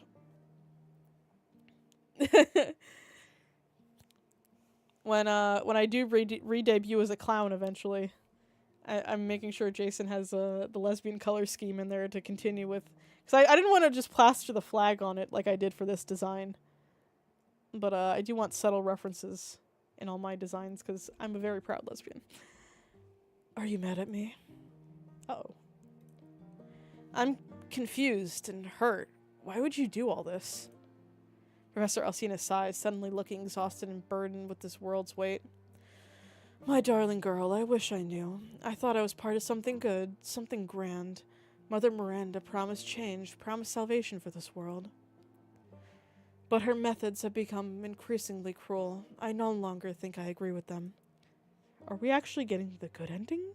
Quote unquote? Then you need to leave, to free yourself. It's not as easy as you make it seem. Escaping a cult is very difficult, especially when there are eyes and ears everywhere. I'll help you. Why would you help me? Because. At this, your voice wavers. If truths are being spoken today, then you might as well spit it out. I'm in love with you. A loud retching noise reminds the both of you that Iowana is still there. Oh, right. How can we... Give me a moment, darling. I have to deal with our little troublemaker here. We'll speak later. You leave the room as Iowana screeches out, "Don't touch me!" Hey, at least I'm going for the quote-unquote good ending lastly, right? Right? This is the good ending? Iowana equals wallpaper. Just pretend she doesn't exist, you know? Literally now. Just pretend she's a statue. Ha. You close the door on the scene and head back to your dorms. You pace around the room nervously, wondering what will become of your future now. A few hours later, there's a knock on your door and you open it up. Alcina stands on the other end. May I come in? You let her in and close the door behind her. What happened with Iowana? You do not have to worry about it. It's been taken care of. Oh, God. How did you take care of her exactly? You need to start telling me the truth from now on. Alcina's face pinches distastefully, as if she will argue with you. If we're telling the truth, then I must admit that you are not alone in your feelings. Your eyes widen at this. Despite trying to deny my feelings for you, they have gone away. You have captured my heart, dearest one. Your cheeks flame red. Alcina likes you back. I wish I had been able to confess under more favorable circumstances, but at least in this manner, everything's out on the table. You know the situation I'm currently embroiled in. Look at her cute little face here. What choice you make next is up to you. If you wish to never have anything to do with me again, I'll understand. A little cult madness won't scare me off. What a true lesbian answer! You're in a crazy cult. I think I accidentally skipped over something. Oopsie. Alcina raises her brow. A pleased smile, like the one a cat wears when they catch their prey, stretches her lips. I knew you were different. Oh, I'm built different, alright. This calls for a celebration. Our first date, if you will indulge me. What do you mean? We already had a date. This is our second date. A date? With the hottest woman alive? You would be insane to turn this down. Leave the planning to me. Be ready for tomorrow at 6 p.m. She leaves with a wink thrown over her shoulder. You can barely wait for tomorrow, despite all the horrid truths you found out. The fact that Alcina cares for you washes them all away into oblivion. Thanks for the lurk. Oh, God. After all, Love is Blind. Have any of y'all seen the recent season of Love is Blind? What a disaster. I've been a fan of Love is Blind from the very first season. This current season, though, what a disaster. In this case, it makes you blind to everything but your love of this stunning woman. Ooh, look at her. You dress for tomorrow, lamenting your lack of choice in fancy clothing. Alcina comes to the door, holding up an outfit. It's golden, it sparkles. She herself is wearing an outfit reminiscent of the flappers of the 1920s, a fur coat wrapped around her shoulders. Dio! Oh my god, the Dio Brando is in my chat? Welcome, Mr. Brando. How are you feeling this evening? I brought you something to wear. Yeah, she knew I didn't have nothing to wear. Where are we going? She smiled. See, where are we going? Not to go off on a tangent, but that reminds me. I don't know why this random line reminds me of Justice League Unlimited. One of my favorite couples is Question and Huntress, and Huntress like grabs Question by his coat, and he says, "Where are we going?" like not seductively, but like just in a clueless, like cute way. I don't know. Now you're good. Welcome back to the stream. I don't know why it reminded me of that. I need to rewatch Justice League Unlimited. It's such a good show if you haven't seen it. She smiles, wagging a finger at you, indicating it's a surprise. You quickly change, and she leads you out the door to the car that will drive you there. The ride over is nerve-wracking. Should you have gotten her flowers or chocolates? What do you get a woman who had it all? Don't be so tense, darling, she says, tipping your head back under your chin. You'll wrinkle up your adorable face. Your cheeks flare with heat, and you chuckle shyly. The ride is mercifully short, and deposits the two of you in front of the low, dark building with a bouncer in front. When he sees Alcina approach, he moves aside without a word. The inside turns out to be a jazz club, the air thick with the scent of cigarette smoke. Yeah, give her a stuffed animal. I give her the gift of being around Dio. I mean, aren't they both vampires? Is Lady D technically a vampire? Dio, I know, is a vampire. So, vampirism, is that the ultimate gift she's gonna give me? Oh, cigarette smoke makes me cough and die. I hate the smell of cigarette smoke. She'd take me here, I'd go, what a nice place. Lights set by the bar cast bright glow over the bartender. The lower section is full of tables, people smoking and drinking as they watch and listen to musicians on stage. All I can imagine if someone took me here with all the smoke, I'd just be like, oh, what a beautiful place you got here. Take a seat, darling. I'll be back with the drinks. I need a drink to this. Ooh. You sit down at one of the tables, enjoying the smooth jazz that plays. What's his name? Barry B. Benson from like the B movie. The ultimate gift she'll give you is censored and censored and censored and censored. We were joking earlier before you arrived about titties being shown, but I mean, we can leave that up to the imagination. Yeah, the B movie, the classic B movie. Yeah, she just hands us a DVD of the B movie. Darling, this is my favorite movie. Give it a watch, will you?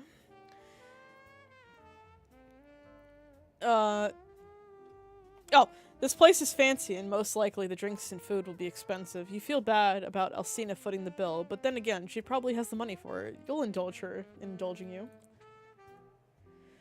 She returns a while later and whispers to you about the best food on the menu. As you sip on the sparkling concoction. It's sweet, and the bubbles fizz nicely. The two of you make small talk for a little while as you wait for the food to arrive. Leave her with the bill! Okay, as the masked lesbian here, I would insist on paying. That's just my style. I feel like it is wrong to let the femme pay. I love a free meal. Yeah, she's the ultimate woman, giving me a free meal? My family is originally from Romania. Grandma moved to the US, but with everything that happened, I moved back. Eat the rich. Literally eat the rich, or just metaphorically? Look, we can even argue that this might be Claire in the background, and this might be Jill or Rebecca. Maybe this is Jill. Bartender Jill, anyone? This kind of looks like Claire. Not confirming or denying anything. Just putting out speculations. Why not both? Nothing wrong with a mask femme mix. See, I'm the basketball shorts wearing femme mask. Are you bilingual? I speak many languages, Romanian, French, and Italian. Are you about to make me butcher one of these 3 languages? I am not anywhere near bilingual. I have English, and then I have some Japanese. Are you self-taught? No, I had a tutor teach me when I was younger. I gave my daughters tutors too, but only Cassandra really picked up the other languages, since they would help her with her acting career.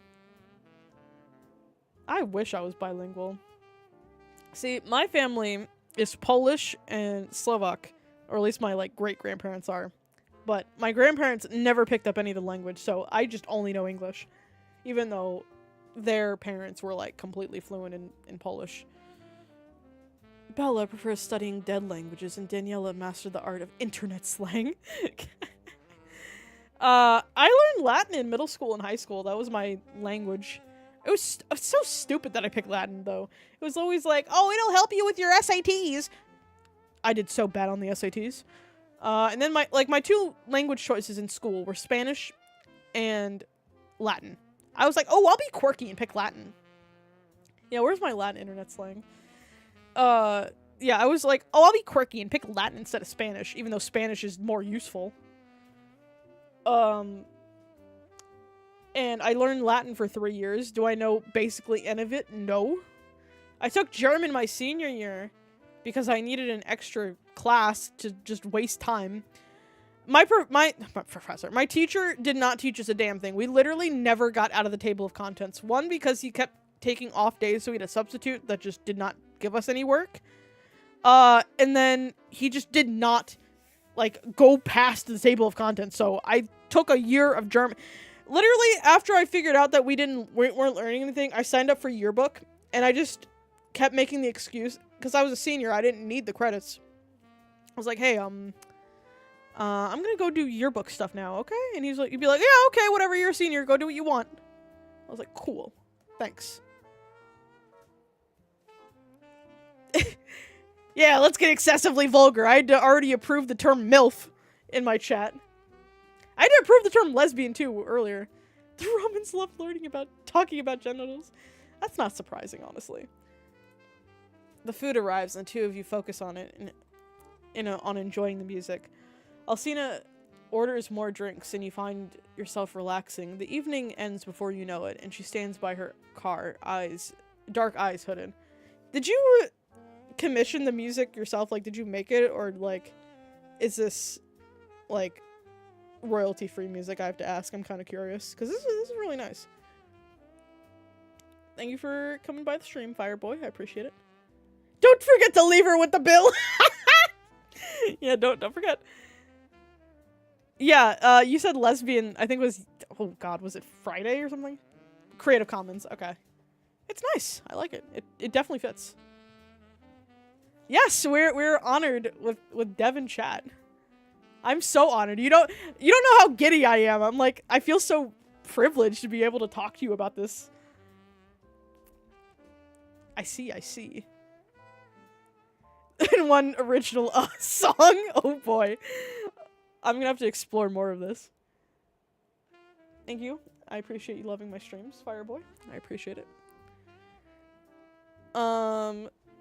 The food arrives and the 2 of you focus on it, enjoying the music. Alcina orders more drinks and you find yourself relaxing.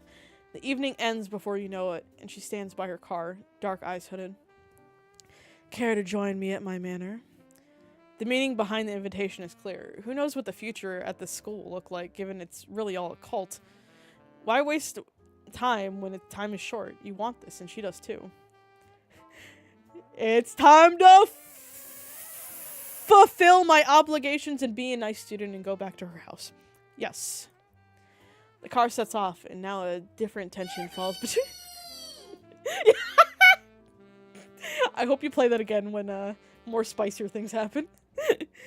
The car sets off, and now a different tension falls between you 2. Her hand falls on your knee, and you can feel the warmth of it sending a tendril of excitement trembling through your frame. It feels hot in the car, and you lower the window, the night breeze blowing your hair astray. The mansion appears slowly, and the tension in the air intensifies. This night will ruin you. Of that you are certain. Oh, I think there's more than the night ruining me. There's a tall woman here that I think could do a lot of damage. And you couldn't be more eager for it. Wine? Alcina makes a show of being welcoming host, even if it's clear she won't have the patience for a glass of wine. You shake your head no, mouth dry, her eyes flash. Upstairs. Her voice is commanding, and you jolt forwards to obey her. Following her up the stairs as soon as you enter the room, she slams the door shut behind you and leans over you, pressing you into the door. Yeah, just let me put a massive censor bar across the rest of the screen. Alright, chat, close your eyes now to imagine what I'm starting to describe, okay? Everyone have their eyes closed? We're all closing our eyes? Alright, I'll put the sexiest voice I have on, even though my voice is extremely hoarse. Let me pretend this is a Bumblebee fanfiction. Her hand wanders up from your abdomen to your chest, to your neck, and then your face. She tips it up before realizing she's going to have to duck down a lot in order to kiss you. Thinking better of it, she leans down and lifts you up by your thighs, pinning you to the door. Much better.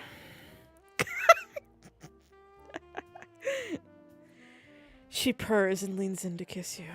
You melt into the kiss, into her touch. Am I gonna get, like, X-rated on Twitch?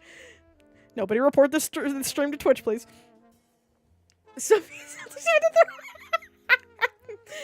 Sorry, I'm breaking the immersion. You melt into the kiss, into her touch. She doesn't hold back, demanding entrance to your mouth to slip her tongue in. It's a very skilled tongue. You can't wait to feel it on other places that need much more dire attention. Sorry, I'm just an awkward lesbian. You hum happily into the kiss, allowing her to take the lead. Alcina dominates the kiss, nipping at your bottom lip, leaving lipstick marks on your chin, down your neck to your collarbone. Here's the poop grab. She grumbles with annoyance when your clothing stops her. She fits one hand into the front of your outfit and rips it right open. You gasp in shock at the sheer power behind that move. Why are we shocked? She's already destroyed one outfit that we had that wasn't even ours. She's going to absolutely break you. Condolences to your back tomorrow. Sorry. Condolences to your back tomorrow and a thank you to it for supporting you all these years. Alcina dives back in, leaving her marks everywhere. Soon your pants begin to impede your progress. You figure out what is going to happen. At the same time, she yanks them down roughly with a rip of fabric. Good God. Now that you're nearly naked, she carries you over to her giant bed, throwing you onto it. She drops her fur coat, left only in her dress. Can we get a YN?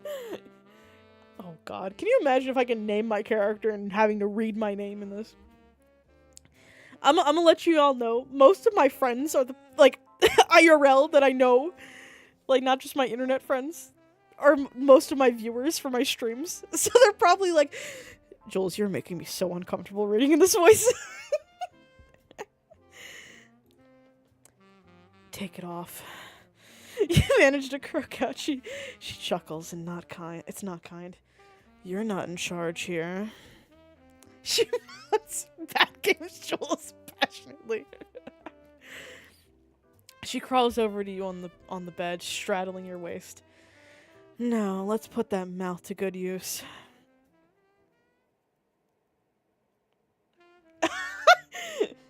Here we go! Yippee!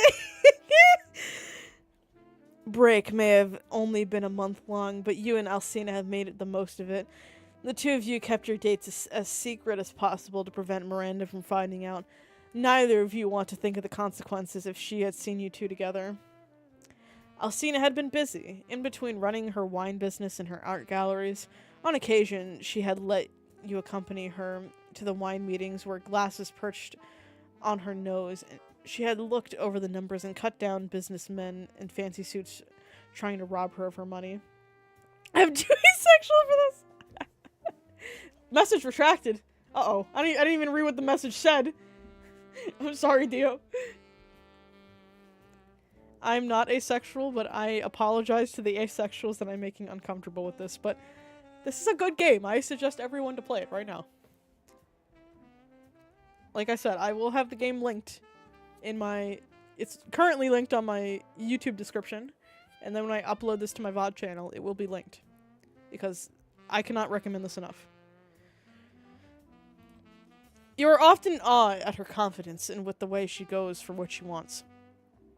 Oftentimes, you are what she wants. The relationship is new and exciting and leaves the both of you lying in bed exhausted.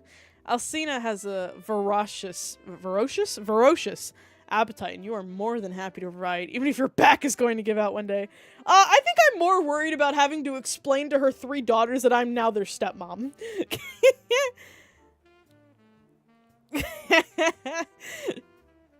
Look, this is a work of art. I can't stop praising your work. It's amazing. If Lila were here, my bestie Lila, she'd be eating this up. Stepmom acquired! See, I repaired the relationship and I also gave them a second mom. I'd say I'm doing a great job as a person. Lounging on her king-size bed, sheets tangled around naked bodies is where the 2 of you can be found now. I want you to have dinner with me. I mean, who else am I gonna have dinner with? The way she implies it, it'll be special, but why should it be? You've had dinner together many times. Alright. I want my daughters to be there so I can introduce us as a couple to them. Uh-oh! Here we go! That is a big step, a very important step. You can already imagine the chaos. You're almost shocked that Alcina wants to do this with you already. Oh yeah, we're stepmomming it up already. See, Sophia, you got the outcome you wanted. You wanted me to get with Lady D, and I ended up doing that. Are you sure now's a good time? What if we wait until I graduate college? I cannot wait that long. If something or someone is important to me, I want it right away. Waiting for you to finish my class was an exercise in patience enough. I'm older than all 3 of them. Do they have to call me their parent? You might be older than them, but you have no intention of being that. It would be weird. Danielle is your roommate. At least, Alcina laughs. No, they don't. Just my partner. I don't mind doing the dinner. I worry about the reactions. Alcina's smile drops. She's worried about their reactions, too. Instead of voicing her concerns, she reaches over and squeezes your hand in hers, silently taking strength from you. Suddenly becoming Australian, saying you with an R at the end. The date of the dinner arrives a few days before break is set to end. The siblings are all back on campus per their mother's orders. You feel a pit yawning open inside your stomach. The food smells delicious, but you feel like you won't be able to eat any. Alcina herself only sipped on the wine, and you have to gently wrest the 6th glass from her 6, Jesus! Before she gets too tipsy before the dinner. Bella arrives first, early by half an hour. Alcina whisks her away, and they have a chat in one of the side rooms. You decide to stay out of the way for now, opting more for a reveal-style entrance, because it'll be like ripping off the Band-Aid in one go. Daniela arrives second, right on time. Cassandra arrives last and late, crying out, "I'm fashionably late!" When her mother scolds her. Once all the Dimitrescus are settled at the table and starting dinner, given the sound of scraping forks on plates, you step out. Look, like I said, I have to play more of these routes because I find all of her daughters hot. You feel awkward and nervous as hell, but you love Alcina and you're willing to do this for her. All 3 sisters look at you, questions in their eyes. Alcina clears her throat. Girls, I invited you over for dinner tonight because I wanted to announce something important. Alcina holds out her hand and you take it. We're dating. Silence, not even a sound of a fork move. Then Cassandra breaks it. Haha, you got game! You don't know who she's referring to. She raises her wine glass in a toast. Congrats to the new relationship. Yes, I suppose congrats. Bella sounds like she couldn't care less, and she turns back to her food now that the initial shock has worn off. The only one that looks heartbroken is Daniela. She's staring at you with so much hurt. Oh, I didn't want to hurt her. She was really the one I wanted to choose first. She's staring at you with so much hurt, and you want to look away, but you can't. You promised her you wouldn't get involved with her mother, and you broke that promise. I can't believe you did this. Her voice is tiny and trembling. The utensils in her hand shake. Daniela, we never intended for this to happen. Daniela clenches her jaw. No, they never do. She bitterly spits this out, and she rises from her seat and leaves the house without another word. What's crawled up her ass and died? Must you speak of ass at the table? You're only mad because you don't get any. Cassandra cackles. The two sisters begin an argument, but you're still stuck on Daniela's abrupt departure. Alcina seems similarly struck by action. Her shoulders are tense, and she lets go of your hand to reach for another glass of wine. She'll come around. But even as you say the words, they feel like a hollow truth. You've once helped Alcina repair her relationship with Daniela, and now you've ruined it once more. You feel awful. Alcina doesn't say anything to you, and you sit down to enjoy the ashen taste of your hard-won dinner spot at the Dimitrescu table. When the new semester starts, you're hurt to find out Daniela requested a room change. She's no longer going to be your roommate, and she's taken Angie with her. You try not to let it bother you. What's wrong with ass table? Cassandra's clearly an ass woman over boobs and other body parts. Try not to let it bother you, but the dorm feels empty without them. Instead, you're assigned Elena as your roommate. Though you've never even seen her, if not for the lingering scent of coffee in the apartment, you wouldn't even think she ever existed. You suppose their reactions are fair. You hurt Daniela and probably Angie with your callous way of handling things, but love changed everything, and it changed Alcina too. One evening after the end of your spring semester classes found you and Alcina pondering the issue of the cult again. She was in a particularly foul mood that evening, fueled by something Mother Miranda had done, and exacerbated by the 2 bottles of wine she had drank. I give her everything, and this is how she repays me, with deceit and lies? You try to calm her down. Listen to me, we can help each other. You need to tell her you're leaving the cult. It's not that simple. I've already told her that, and if I tell her I'm leaving, then... I've already told you that. And if I tell her that I'm leaving, she'll come after everything I hold dear. The only way out... Can I speak, please? The only way to get out would be to plan to run, taking everyone with me. Then we run, whenever you're ready. You hold her hands in yours, stroking smoothing circles down the back of it. Her temper begins to flare and then cool down. After a while, Alcina curls her hand under your chin. Thank you, my dear. You keep me level-headed. After a few grateful kisses, you have no choice to head back to campus to finish your work for class. The dorm is dark and empty without your usual roommates. Truly, you miss the obnoxious music coming from Angie's room, or the constant alcoholic fumes from her. You even miss Daniela's messy clothes on the floor, and the loud chortling of her and her skater friends when they come over. Oh.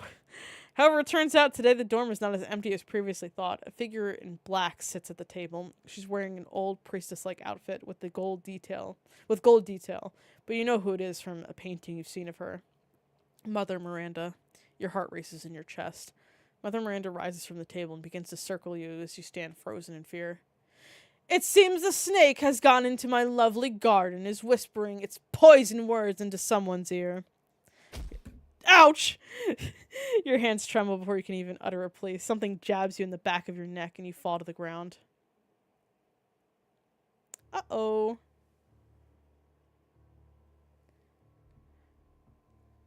Why have you done this? An angry yet heard voice asks as slowly your consciousness returns and you peel open your eyes with difficulty. Your limbs feel heavy, and when you try to move them, you can't. You look down and see you're tied to a chair. Chains sway nearby, squeaking rustily. You know why I've done this, a calm voice replies. You look into the dark room, squinting, and try to see what's going on. There is a lone light bulb that illuminates the space just barely. You can make out gold glimmering nearby. Miranda kidnapped you from your dorm, and she's tied you up here. The angry person is Alcina. She towers over Miranda, seething, if I can say that word, seething with anger. You open your mouth to try to say something, but it feels too dry. It feels heavy, as if rocks are there. You don't have the strength to do more than keep one eye propped open and watch the scene. They were distracting you, turning you away from me. You were the one turning me away from you. All I've done for you, and you don't even care. I thought I was important to you. Miranda clicks her tongue as if Alcina is a misbehaving child. See? They have poisoned you. Made you think about my actions that are not true. It's why we must cut out the rot. I refuse to. Then you can watch. Miranda turns her back to Alcina, pulling out what appears to be a very long knife. Miranda should not have turned her back. With a snarl, Alcina whirls her around by the shoulder. Get your hands off of me! Stay away from them. Miranda swipes at Alcina, and Alcina reaches out in retaliation, hand closing around Miranda's neck in an effort to subdue her. Alcina's head hits the naked light bulb, and the light sways erratically, grunts of struggling hitting your ears. You close your eyes against the nauseating flickers of the light, and when you open them, you see and then hear the thud of a body as it falls to the ground. There's a patter of blood that drips down, the light bulb coming to a slow stop and casting shadows across Alcina's face. Her hair is mussied? One of those words. And there's a horror and fury on her face, chest heaving with adrenaline. Her hand is pressed against her side, where the handle of the knife sticks out. At her feet lies Miranda's back, still black and blue bruises around her neck, her eyes staring up unblinking. Alcina lets out a frustrated sob, but she doesn't have time to grieve, doesn't have time to understand the ramifications of her actions quite yet. She stumbles over to you and frees you from your ties. You slump off the chair, unable to sustain yourself. Even with her wounded side, she lifts you up in her arms, holding you tightly to her. Donna will know what to do. Is the last thing you hear before the darkness pulls you in once more. You awake in a dark room a few hours later. The ticking of the clock filling the silence. You sit up, grateful to be able to move your body again. Still feels weak, but whatever was in your system is gone. You feel your way through the dark of the sliver of light through the slightly open door. You squint against the brightness, finding Alcina sitting with her shoulders slumped at a table with Donna, the florist. 2 steaming mugs of tea sit between them. I don't know what will happen now, Donna. Alcina laments and winces as she pulls a muscle in her side. It's bandaged up, but spots of blood fleck it. Donna holds her hand, giving her wordless support. Miranda's gone, and with it the wrath of her entire cult is on her head. Oh, whoops. That was Alcina speaking that. We'll manage. We have to. Your voice is raspy, but it draws both of their attention. Alcina looks haggard, and there are bags under her eyes. It won't be easy. And she's right. The ramifications of all this are too much to think about right now. Who knows what the future will hold, but you have a feeling that as long as the two of you are together, nothing will be impossible. I'm counting on it. And Alcina offers a tired but small smile.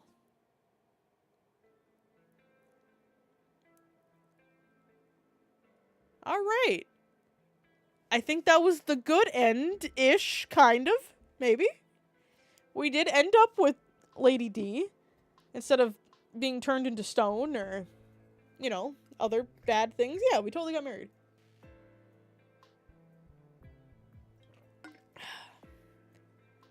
Let's go! Good end. I can't stress enough, guys. Please download and play this game for yourselves. I will definitely stream another route. Maybe Wednesday. Maybe Wednesday. That seems like a fun thing I could do on Wednesday. And then try to go for one of the love interests I was actually trying to go for. Maybe one of the sisters. But yeah, that was great.